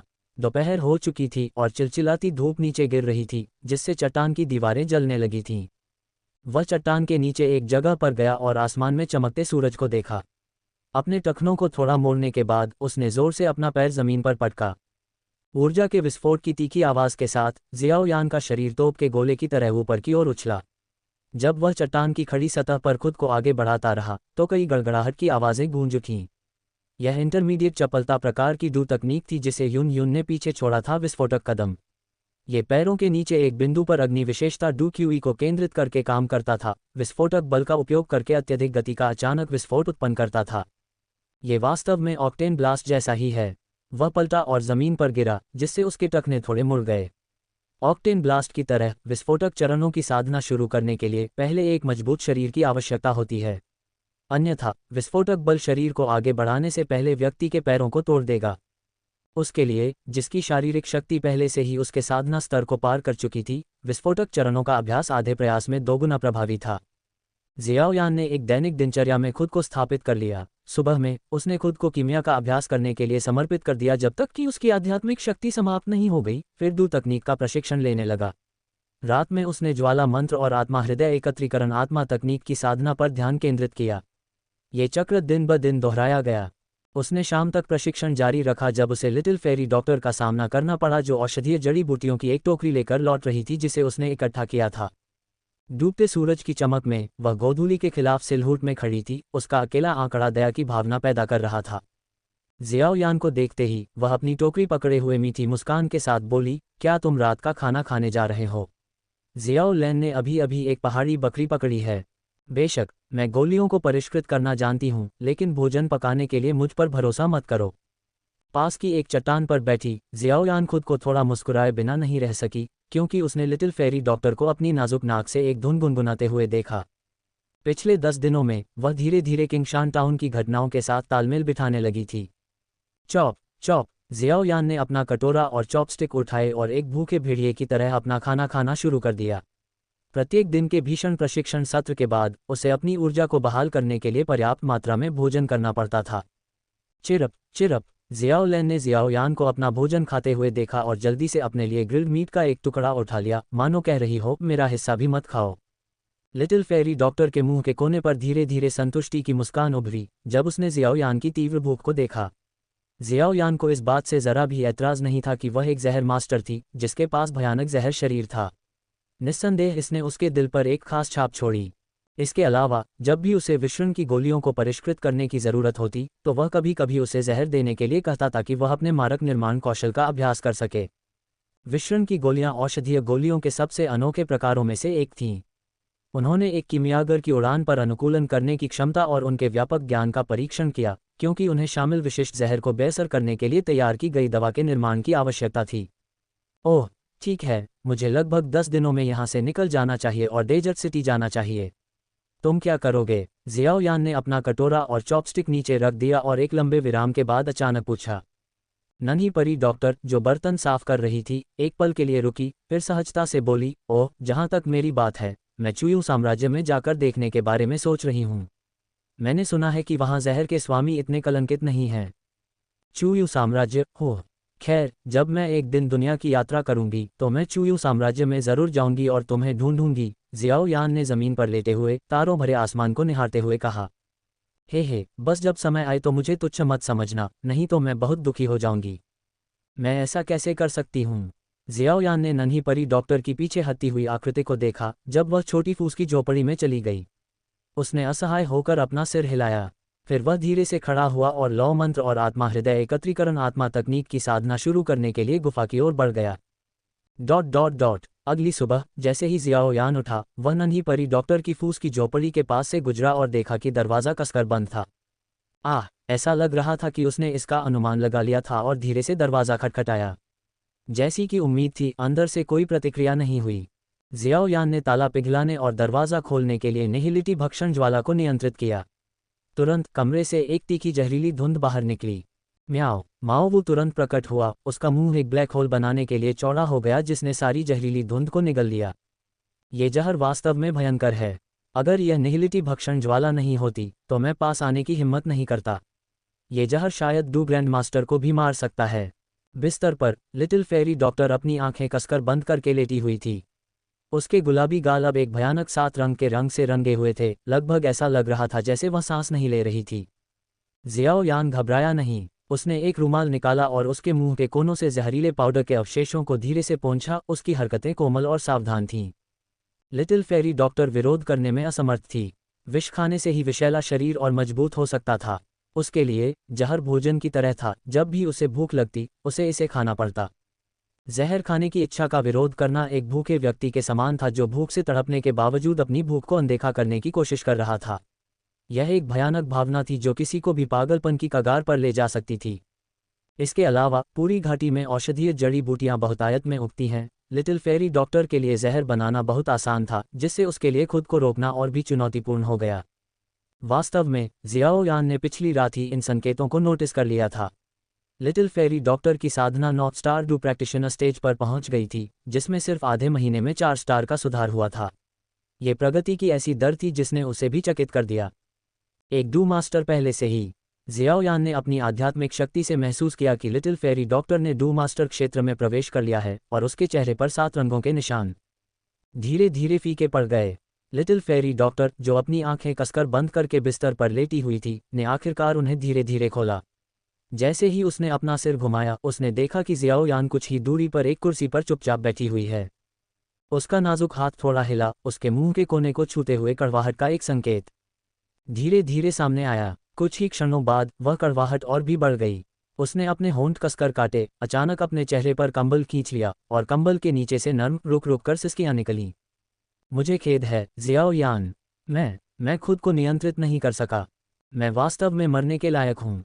कुर्सी पर बैठे हुए जियाओ यान का मूड भारी हो गया क्योंकि उसने फीकी कोमल सिसकियां सुनी। लंबे समय तक सोचने के बाद ऐसा लगा जैसे उसने कोई निर्णय ले लिया हो। वह धीरे से खड़ा हुआ, बिस्तर के किनारे पर बैठ गया और धीरे से कंबल में लिपटे उसके शरीर को थपथपाया। मेरे पास तुम्हें उस भयानक जहरीले शरीर को नियंत्रित करने में मदद करने का एक तरीका है। छोटी परी डॉक्टर ने कंबल उठाया और अपनी आंख के कोने से एक आंसू पोंछा। अपनी आवाज में प्रत्याशा के संकेत के साथ उसने पूछा, क्या तुम सच कह रहे हो? जियाओ यान ने सिर हिलाया और अपनी स्टोरेज रिंग से एक गहरे भूरे रंग का स्क्रॉल निकाला। छोटी परी डॉक्टर ने स्क्रॉल खोला। जहर की गोली विधि। इसके लिए 7वीं श्रेणी या उससे ऊपर के कीमियागर की ज़रूरत होती है जो अपनी आध्यात्मिक शक्ति को शरीर में प्रवाहित करे, विषैले जहर शरीर के सभी संचित जहर को इकट्ठा करे और अंत में इसे शरीर के भीतर एक जहर की गोली में संघनित करे। जहर की गोली बनने के बाद ही विषैले जहर शरीर वास्तव में एक दुर्जय शरीर बन पाएगा। हालांकि जब उसने आवश्यक सामग्री देखी तो उसकी आंखें धुंधली हो गईं। उसने आत्मा मजाक में अपना सिर हिलाया और कहा, रैंक 7 स्काई जहर ड्रैगन बिच्छू जानवर का राक्षस कोर बोधिसत्व शरीर परिवर्तन लार और 3 प्रकार की स्वर्गीय लपटें। रैंक 7 जादुई जानवर एक डू पूर्वज के बराबर है और बोधिसत्व शरीर परिवर्तन लार एक ऐसी चीज़ है जिसके बारे में मैंने कभी सुना भी नहीं है। 3 तरह की स्वर्गीय लपटों का तो जिक्र ही नहीं। स्वर्गीय लपटें दुनिया में ऐसी दुर्लभ स्वर्गीय खजाने हैं कि सिर्फ एक को पाना भी एक बेमिसाल अवसर होगा, 3 की तो बात ही छोड़िए। यह असंभव है। जैसे ही लिटिल फेरी डॉक्टर पूरी तरह से निराशा में डूबी हुई थी, अचानक लपटों की एक तेज आवाज़ फूट पड़ी और कमरे में एक गहरी सफ़ेद रोशनी फैल गई। उसने आग की रोशनी को महसूस किया और धीरे से अपना सिर उठाया और हवा में तैरती हुई पीली सफ़ेद लौ को देखने लगी। उसकी आंखों में लौ की खूबसूरती देखते ही बनती थी। इसकी ठंडी लेकिन झुलसाने वाली सनसनी ने जिज्ञासा जगाए और इसकी विशाल सफ़ेदी बर्फीले परिदृश्य जैसी लग रही थी। पहाड़ ऊंचे हैं, फिर भी यात्रियों के लिए रास्ते हैं, पानी गहरा है, फिर भी पार करने के लिए नावें हैं। कठिनाइयाँ हमेशा मौजूद हो सकती हैं, लेकिन समाधान हमेशा सामने आएंगे। देखिए, क्या हमने पहले से ही एक तरह की स्वर्गीय लौ इकट्ठा नहीं कर ली है? और ऐसा हुआ कि हमारे पास यहीं एक कीमियागर है। जियाओ यान की शानदार मुस्कान और गर्म आग की रोशनी ने धीरे धीरे लिटिल फेरी डॉक्टर के दिल में धुंध को साफ कर दिया और उसकी आत्मा की गहराई में एक रोशनी चमका दी। पिछले कुछ महीनों में जो घटनाएं घटी थीं, उन्होंने इस अनाथ लड़की को बहुत पहले ही पतन के कगार पर पहुंचा दिया था। केवल वही समझ सकती थी कि शोकपूर्ण जहर शरीर द्वारा लाई गई पीड़ा क्या है। अंधेरे में प्रकाश की किरण को थामे हुए लिटिल फेरी डॉक्टर जियाओयान के कपड़ों से कसकर चिपकी हुई थी, जबकि उसके आंसू कपड़े को भिगो रहे थे। एक बर्फ सफ़ेद तितली ने अपने पंख फड़फड़ाए और खिड़की के बाहर से मेज़ पर उतरी। जियाओयान कभी नहीं सोच सकता था कि समय से पहले लिटिल फेरी डॉक्टर को जहर की गोली की विधि बताकर उसने एक बार फिर दुनिया की समयरेखा में गंभीर विचलन पैदा कर दिया था। अध्याय 79 छिपी हुई खोज यहाँ है। जियाओयान ने लिटिल फेरी डॉक्टर की सिसकियां सुनकर अपने दिल में कड़वाहट महसूस की। सच में, वह उसे इतनी जल्दी जहर की गोली विधि के बारे में नहीं बताना चाहता था। आदर्श रूप से, ये सबसे अच्छा होता अगर लिटिल फेरी डॉक्टर अपने जहर को खाने की अपनी लालसा को खुद ही नियंत्रित कर पाती, लेकिन वास्तविकता अक्सर किसी की इच्छा के विरुद्ध होती है। लिटिल फेरी डॉक्टर को जहर की गोली विधि के अस्तित्व का खुलासा करके ऐसा लगा जैसे उसने उसे बिना किसी डर के जहर खाने की हरी झंडी दे दी हो, ये जानते हुए कि जहर की गोली विधि उसे सुरक्षित रखेगी। जियाओयान की सबसे बड़ी चिंता ये थी कि उसे रोकने के लिए किसी भी चिंता के बिना लिटिल फेरी डॉक्टर अब अपनी भूख को दबा नहीं पाएगी और जहर खाना जारी रखेगी, जिससे अत्यधिक संचय हो सकता है जो कि समय से पहले ही विषैले जहर शरीर को फटने का कारण बन सकता है। इसके अलावा वह जानता था कि यह जहर की गोली विधि केवल एक अस्थायी उपाय था और यह पूरी तरह से विषैले जहर शरीर को नियंत्रित नहीं कर सकता था। जहर की गोली विधि स्क्रॉल में वर्णित विस्तृत चरणों के अनुसार इसने जहर की गोली बनाने के लिए आकाशीय जहर ड्रैगन बिच्छू जानवर के राक्षस कोर और बोधिसत्व शरीर परिवर्तन लार के साथ शरीर के जहर को परिष्कृत करने के लिए 3 प्रकार की स्वर्गीय लपटों का उपयोग किया। इसने अनिवार्य रूप से विषैले जहर शरीर को एक औषधीय कड़ाही के रूप में माना, जो एक कीमिया प्रक्रिया को अंजाम देता है जो सभी जहर को एक ही गोली में संघनित करता है। एक कीमियागर के रूप में जियाओयान ने स्वाभाविक रूप से समझा कि जहर की गोली विधि के पीछे का सिद्धांत अनिवार्य रूप से कीमिया का एक रूप था। यह विधि अपने आप में एक शीर्ष 7 स्तरीय औषधीय गोली के लिए एक नुस्खा के समान थी। इस प्रकार जियाओयान ने आगे समझा कि जहर की गोली विधि केवल एक अस्थायी उपाय था और विषैले जहर शरीर के 7 मुद्दों को पूरी तरह से हल नहीं कर सकता था। खद विष शरीर की विष विशेषता क्यूई एक बार पूर्वज क्षेत्र तक जमा हो जाने पर समस्याएं पैदा करने लगेगी और विस्फोट का लगातार खतरा बना रहेगा। 7वीं श्रेणी की औषधीय गोली पूर्वजों के लिए बिल्कुल उपयुक्त थी। दूसरे शब्दों में, विष की गोली केवल चरम पूर्वज अवस्था से नीचे के विष को ही अवशोषित कर सकती थी। यदि लिटिल फेरी डॉक्टर की साधना पूर्वज क्षेत्र को पार कर वंदना क्षेत्र तक पहुंच गई तो विष की गोली लड़खड़ाने लगेगी।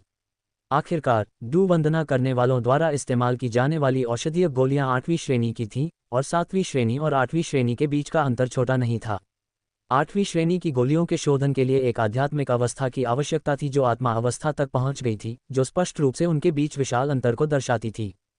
जियाओयान ने अपनी भंडारण रिंग में सभी पुस्तकों की खोज की थी, लेकिन उसे खद विष शरीर के लिए कोई पूर्ण समाधान नहीं मिला। वह अंत में असहाय होने के विचार से भयभीत था, अपनी आंखों के सामने लिटिल फेरी डॉक्टर को मरते हुए देख रहा था। लिटिल फेरी डॉक्टर के सिर को धीरे से थपथपाते हुए जियाओयान ने धीरे से कहा, आज का नाश्ता थोड़ा देर से आया है न? लिटिल फेरी डॉक्टर उन शब्दों को सुनकर अपने होश में आई। उसने 2 कदम पीछे हटकर देखा कि जियाओयान के कपड़े भीगे हुए थे। उसके गाल लाल हो गए और उसने धीरे से कहा, धन्यवाद जियाओयान। जियाओयान ने अपना हाथ हिलाया और कहा, मुझे धन्यवाद देने की कोई ज़रूरत नहीं है। हम अभी भी बहुत सी चीज़ों की कमी महसूस कर रहे हैं और हमने केवल पहला कदम उठाया है। अब तक मैं केवल एक बार 4 स्तरीय गोली को परिष्कृत करने में सफल रहा हूं और अन्य 2 तत्व अभी भी कहीं नहीं मिले हैं।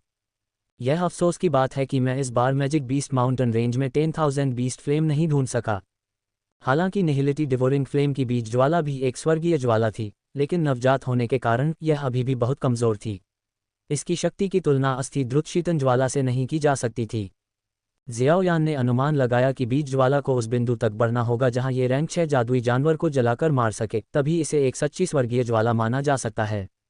जब लिटिल फेरी डॉक्टर ने यह सुना तो उसे आखिरकार समझ में आ गया कि जियाओयान जादुई जानवर पर्वत श्रृंखला में क्यों आई थी। तो बेहतर होगा कि आप खुद पर नियंत्रण रखें और बहुत ज़्यादा लालची न बने। याद रखें, आपको मेरे द्वारा 3 तरह की स्वर्गीय ज्वालाएं एकत्र करने और 7वें स्तरीय कीमियागर स्तर तक पहुंचने का इंतजार करना होगा, इससे पहले कि मैं आपके लिए जहर की गोली को परिष्कृत कर सकूं, जियाओयान ने गंभीरता से सलाह दी। जियाओयान के गंभीर भाव को देखकर जब वह उसे डांट रहा था, लिटिल फेरी डॉक्टर ने अपने दिल में एक गर्म धारा बहती हुई महसूस की। उसने अपने सुंदर चेहरे से आंसू पोंछे और चुपके से खुद से वादा करने से पहले नाक से कुड़ी, भविष्य में चाहे जो भी हो, मैं हमेशा तुम्हारे सामने किंगशान शहर की छोटी परी डॉक्टर ही रहूंगी। पलक झपकते ही 7 दिन बीत गए और जियाओयान को राहत मिली कि इस दौरान लिटिल फेरी डॉक्टर की साधना में कोई सुधार नहीं हुआ। लिटिल फेरी डॉक्टर को खुशी खुशी जड़ी बूटियां इकट्ठा करने के लिए अपनी छोटी फूलों की टोकरी ले जाते हुए देखकर वह भी गोलियों को परिष्कृत करने के लिए छोटी गुफा में लौटने के लिए तैयार हो गया। इन 7 दिनों में ब्लैक डेमन के प्रभावों की मदद से उसने एक बार फिर से 4 स्तरीय उपचार गोली को सफलतापूर्वक परिष्कृत किया था। जब वह इसे स्वतंत्र रूप से नियंत्रित कर सकता था, तभी उसे ब्लैक डेमन पर वास्तव में महारत हासिल करने वाला माना जाता था। धमाका! अचानक आसमान में एक जोरदार विस्फोट हुआ। इस समय छोटी घाटी के प्रवेश द्वार पर धुंध से एक विशाल आकृति उभरी। इस विशाल प्राणी के प्रकट होते ही घाटी में तापमान नाटकीय रूप से बढ़ने लगा। छोटी घाटी के प्रवेश द्वार पर बैंगनी सूरज जैसी एक तीव्र चिलचिलाती बैंगनी लौ फूट पड़ी, जिसने आसपास के धुंध को भी तितर बितर कर दिया। नीलम पंखों वाला शेर राजा। जब जियाओयान ने ऊपर देखा और बैंगनी लपटों में घिरे विशाल जानवर को देखा तो उसने तुरंत पहचान लिया कि यह क्या है। रैंक 6 जादुई जानवर नीलम पंख वाला शेर राजा। जब जियाओयान ने सीधे नीलम पंख वाले शेर राजा का सामना किया, तभी उसे रैंक 6 जादुई जानवर की ताकत का सही अंदाजा हुआ। अगर यून यून ने उस समय नीलम पंख वाले शेर राजा को बहकाया नहीं होता तो उसके पंखों के एक ही फड़फड़ाहट से उसकी हड्डियां धूल में मिल सकती थीं। रैंक 6 जादुई जानवर का आतंक इतना भयानक था, इतना भयानक अस्तित्व की मिस्टी क्लाउड संप्रदाय के संप्रदाय नेता यून यून भी उसे हरा नहीं सकते थे। लिटिल फेरी डॉक्टर ने जल्दी से अपनी फूलों की टोकरी गिरा दी और जियाओयान की तरफ दौड़ी। उसने अपने द्वारा बनाया गया सबसे घातक जहर पाउडर कसकर पकड़ लिया। वह जानती थी कि यह जहर एक साधारण रैंक 3 जादुई जानवर को मार सकता है, लेकिन रैंक 6 एमेथिस्ट विंगलान किंग के खिलाफ ये पूरी तरह से अप्रभावी होगा। फिर भी वह भागी नहीं बल्कि जियोयान के साथ खड़ी रही। जियोयान ने अपनी मुट्ठियां भींच लीं। यून यून की मौजूदगी के बिना उसके पास रैंक 6 जादुई जानवर से निपटने का कोई तरीका नहीं था। भले ही उसने आध्यात्मिक संचरण भेजने के लिए सोल कमांड का इस्तेमाल किया हो और मदद के लिए हॉल ऑफ सोल्स से डू सम्राट को बुलाने के लिए सोल पॉइंट का उपभोग किया हो, लेकिन जब तक मदद छोटी घाटी में पहुंचती तब तक वह राख में बदल चुका होता। एमेथिस्ट विंगलान किंग घाटी में एक जोरदार धमाके के साथ गिरा। भयानक गर्मी की लहर ने जियोयान और लिटिल फेरी डॉक्टर को लगभग उनके पैरों से उड़ा दिया। ये पहली बार था जब जियोयान ने एमेथिस्ट विंगलान किंग को करीब से देखा था, 3 मीटर से भी कम दूरी पर। रैंक 6 जादुई जानवर का सामना करना दूर से देखने से बिल्कुल अलग था। जियाओयान को लगा कि उसके शरीर के हर बाल खड़े हो गए हैं। मौत उसे अविश्वसनीय रूप से करीब लग रही थी। न केवल एमेथिस्ट विंगलान किंग मौजूद था, बल्कि युवा एमेथिस्ट विंगलान भी यहाँ था। जियाओयान ने धीरे से अपनी आंखें बंद कर लीं, क्योंकि 2 उच्च स्तरीय जादुई जानवर उसे घूर रहे थे। वह अपने दिल की धड़कन को भी महसूस कर सकता था। उसने एक गहरी सांस ली और धीरे धीरे खुद को शांत किया। अब केवल वही व्यक्ति जो उसे बचा सकता था, वह खुद था। शेर राजा अपनी उपस्थिति से हमें सम्मानित करता है। जियान एर, कुछ और जोड़ने की ज़रूरत नहीं है, बस कुछ बढ़िया औषधीय जड़ी बूटियां और अमृत चुनें ताकि हमारे मेहमान का ठीक से स्वागत करने के लिए हर्बल चाय का एक बर्तन बनाया जा सके, जियाओ यान ने अपने बगल में लिटिल फेरी डॉक्टर से हल्की मुस्कान के साथ कहा। लिटिल फेरी डॉक्टर ने उसे आश्चर्य से देखा। वह उसे इस तरह के समय में चाय बनाने के लिए कह रहा था और उसने जहर का उपयोग न करने का भी संकेत दिया। उसने गंभीरता से सिर हिलाया और कहा, चाहे कुछ भी हो जाए, मैं तुम्हें नहीं छोड़ूंगी। जियाओ यान ने शांत मुस्कान के साथ सिर हिलाया लेकिन चुप रहा। मानव, तुम में हिम्मत है। वधू सम्राट महिला चली गई है, फिर भी तुम अभी भी जादुई जानवर पर्वत श्रृंखला में रहने की हिम्मत रखते हो। तुमने मेरा नीलम शेर जन्म सार भी चुरा लिया। नीलम पंख वाले शेर राजा का चेहरा क्रोध से भर गया था और एक भयानक हत्या का इरादा जियाओयान पर बंद हो गया। जियाओयान ने बस हल्के से मुस्कुराते हुए कहा, अगर शेर राजा सिर्फ अपना गुस्सा निकालने के लिए मुझे मारना चाहता था तो मुझे अभी शेर राजा के साथ इस इत्मीनान से बातचीत करने का मौका नहीं मिलता। ये जगह बहुत पहले ही नारकीय दृश्य में बदल गई होती। इसके अलावा, हालांकि मैं ज्यादा नहीं हूँ, मैं वर्तमान में एक 4 स्तरीय कीमियागर हूँ और जियामा साम्राज्य के कीमियागर संघ में कुछ प्रतिष्ठा प्राप्त की है। अगर शेर राजा मुझे मार देता है तो ये सोल कमांड घटना को आध्यात्मिक संचरण के माध्यम से सीधे कीमियागर संघ के अध्यक्ष तक पहुंचा देगा। मेरा मानना है कि 4 स्तरीय कीमियागर को मारना शेर राजा के लिए सिर्फ नुकसानदेह होगा और कोई फायदा नहीं होगा। जियाओ यान अपनी उंगलियों में सोल कमांड के साथ खेलता था।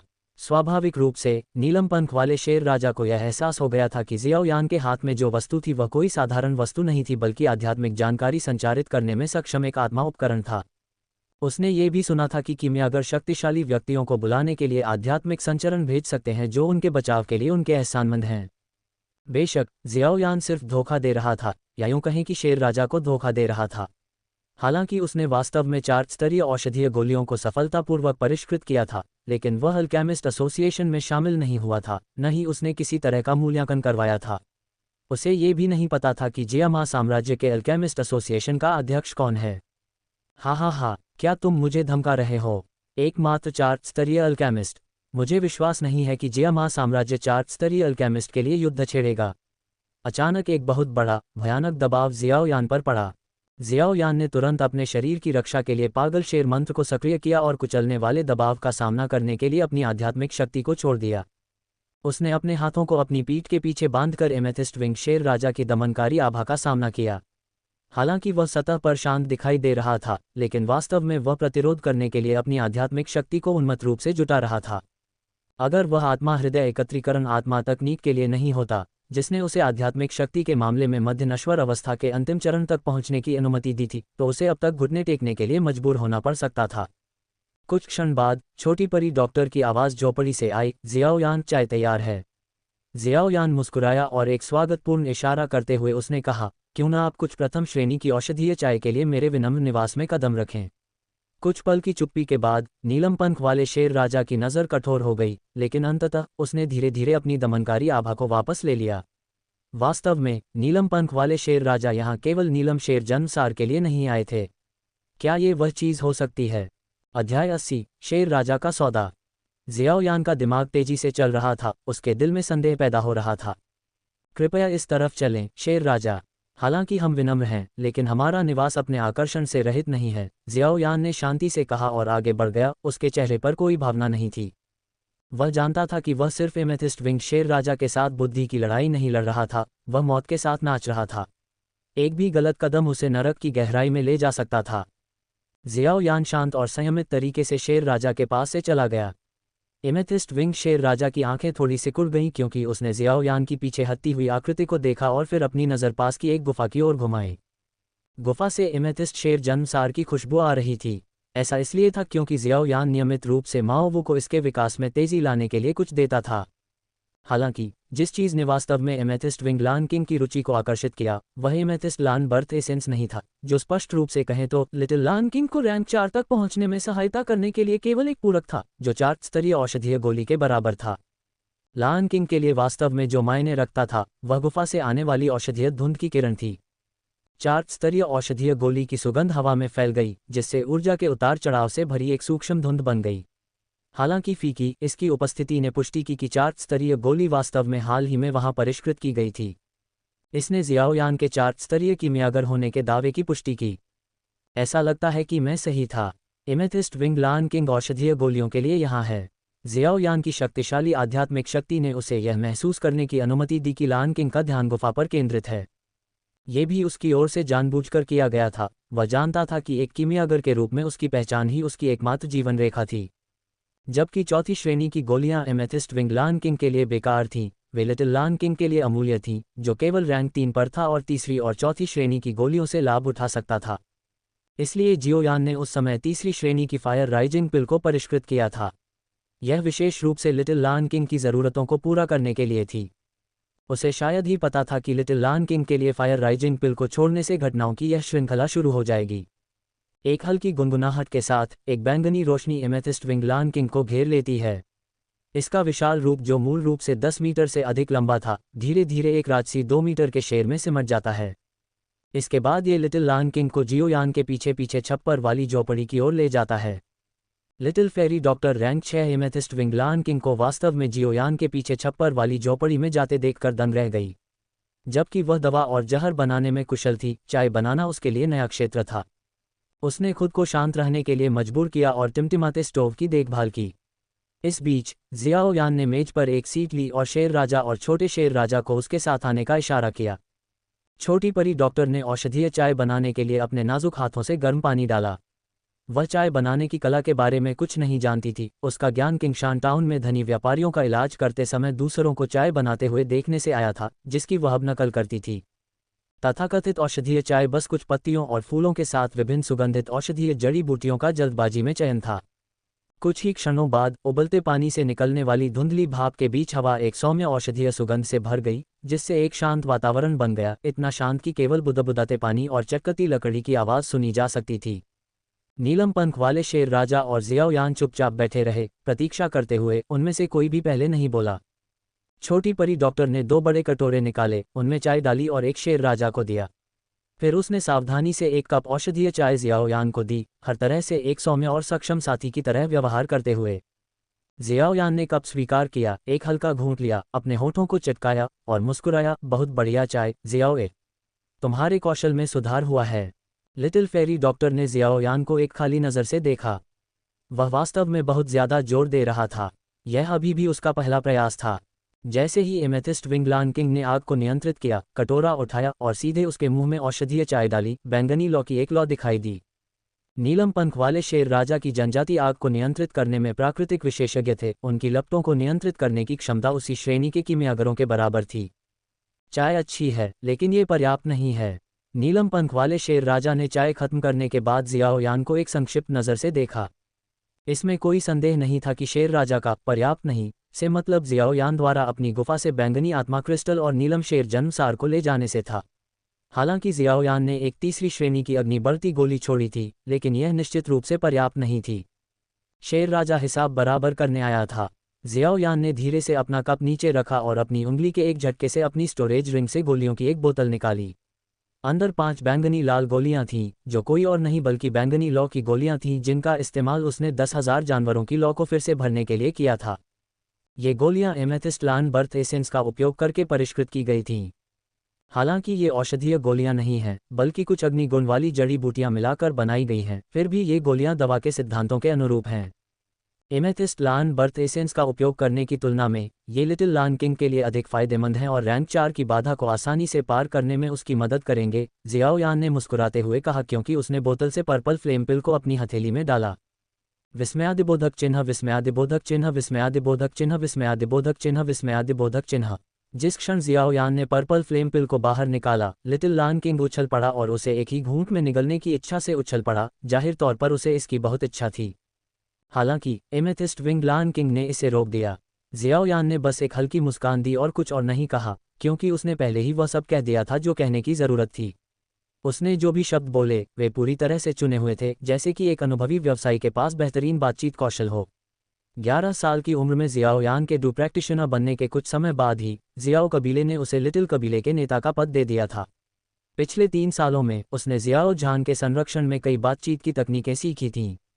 यहाँ तक कि एमेथिस्ट विंग लान किंग, जो इंसानों से घृणा करता था, जियाओ यान के शब्दों या कार्यों में कोई गलती नहीं निकाल सका। सब कुछ त्रुटिहीन तरीके से निष्पादित किया गया था। यदि आप अपनी ताकत से मुझे डराने की कोशिश करते हैं तो मैं 4 स्तरीय कीमियागर के रूप में अपनी स्थिति और जियामा साम्राज्य के कीमियागर एसोसिएशन के समर्थन के साथ जवाब दूंगा। आप कहते हैं कि मैंने आपका एमेथिस्ट लान बर्थ एसेंस चुरा लिया है, फिर मैं आपको बराबर प्रभाव वाली गोलियां प्रदान करूंगा। जियाओयान ने स्पष्ट रूप से समझा कि बातचीत का सबसे महत्वपूर्ण पहलू हित था। एमेथिस्ट विंग लान किंग वास्तव में रैंक 6 जादुई जानवर था। उसे मारना उसके लिए बच्चों के खेल जितना आसान होगा। हालांकि चौथे दर्जे के कीमियागर को मारना एमेथिस्ट विंग लान किंग के हितों के अनुरूप नहीं था। एमेथिस्ट विंग लान किंग अपनी ताकत का इस्तेमाल उसे धमकाने या उसका अपहरण करने के लिए भी कर सकता था, लेकिन जियाओयान पहले युन युन के साथ था, जो एक कुलीन डू सम्राट था। एक चौथे दर्जे के कीमियागर का अपहरण करना जो एक डू सम्राट के साथ निकटता से जुड़ा था, बड़ी मुसीबत ला सकता था अगर यह बात एल्केमिस्ट एसोसिएशन और उस डू सम्राट तक पहुंच जाती। जियाओयान ने एमेथिस्ट विंग लान किंग के चेहरे पर गंभीर भाव देखकर अंदर से खुशी की लहर महसूस की। उसे पता था कि उसका गलत इरादा सफल हो गया है। सच में उसका युन युन के साथ लगभग कोई रिश्ता नहीं था, लेकिन उसने जानबूझकर इसका उल्लेख करने से परहेज किया, जिससे एमेथिस्ट विंग लान किंग को यह मानने में गुमराह किया गया कि उनका करीबी रिश्ता एक निश्चित बात थी जिसे बताने की ज़रूरत नहीं थी। इसके अलावा उसका शांत और संयमित व्यवहार, यहाँ तक कि लिटिल फेरी डॉक्टर को आतिथ्य के रूप में औषधीय चाय तैयार करने के लिए कहना, एमेथिस्ट विंग लान किंग को यह आभास देने के लिए था कि इस युवा गुरु की पृष्ठभूमि प्रभावशाली है। अपनी छोटी पत्नी को इस छोटी सी घाटी में लाने का कारण केवल अपनी कीमिया कौशल में सुधार करना था। दोनों पक्षों के बीच एक पल की खामोशी के बाद एमेथिस्ट विंग लान किंग ने आखिरकार अपना पंजा छोड़ा। लिटिल लान किंग की अभिव्यक्ति जंगली खुशी में बदल गई क्योंकि वह टेबल पर कूद गया, बैंगनी लौ की गोली को ध्यान से देख रहा था। जियाओयान थोड़ा मुस्कुराया, ये जानते हुए कि एमेथिस्ट विंग लान किंग ने समझौता कर लिया था। अपने हाथ की एक झटके से उसने गोली को हवा में उछाल दिया और लिटिल लान किंग ने उसे एक घूंट में निगल लिया। तुरंत ही उसके पूरे शरीर में आग की एक तीखी लहर भर गई। छोटा शेर राजा जल्दी से झोपड़ी से बाहर भागा और धूप में खड़ा हो गया। सूरज की रोशनी और बैंगनी लौ की गोली से ऊर्जा को एक साथ अवशोषित कर रहा था। बची हुई बैंगनी लौ की गोलियां दूर रखने के बाद नीलम पंख वाले शेर राजा ने गहरी आवाज में कहा, मैं तुम्हारे साथ एक सौदा करना चाहता हूं। स्थितियां बदल गई थीं। शुरू में नीलम पंख वाले शेर राजा ने जियाओ यान को डराने के लिए अपनी ताकत का इस्तेमाल करने की योजना बनाई थी, और अगर वह विफल हो गया तो उसे मजबूर करने के लिए नीलम शेर जन्मसार का उपयोग करना था। हालांकि बाद वाले ने चतुराई से उसके सभी प्रयासों को विफल कर दिया और यहां तक कि अंत में स्थिति को अपने पक्ष में मोड़ लिया। जियाओयान और लिटिल फेरी डॉक्टर दोनों ही राहत की सांस लेने से खुद को रोक नहीं पाए जब उन्होंने शेर राजा की नर्म आवाज़ सुनी। ऐसा लगा जैसे उनकी गर्दन के खिलाफ दबाया गया चाकू हटा दिया गया हो। जियाओयान की अभिव्यक्ति शांत रही, हालांकि थोड़ी जिज्ञासा के साथ उसने पूछा, ओह, क्या मैं पूछ सकता हूं कि शेर राजा के मन में क्या है? मुझे एक बॉडी ट्रांसफॉर्मेशन पिल चाहिए। जियाओयान को समझ नहीं आया कि नीलम पंख वाले शेर राजा की इच्छा सुनकर हंसे या रोए। ये सिर्फ तुम ही नहीं हो जो इसे चाहते हो, मैं भी इसे चाहता हूँ। ऐसा कोई जादुई जानवर नहीं है जो इसे नहीं चाहेगा। हालांकि जब उसने इसके अगले शब्द सुने तो उसका दिल लगभग रुक गया और उसकी पुतलियां सिकुड़ गईं। मैं तुम्हें बता सकता हूं कि 10,000 जानवरों की लौ कहाँ स्थित है।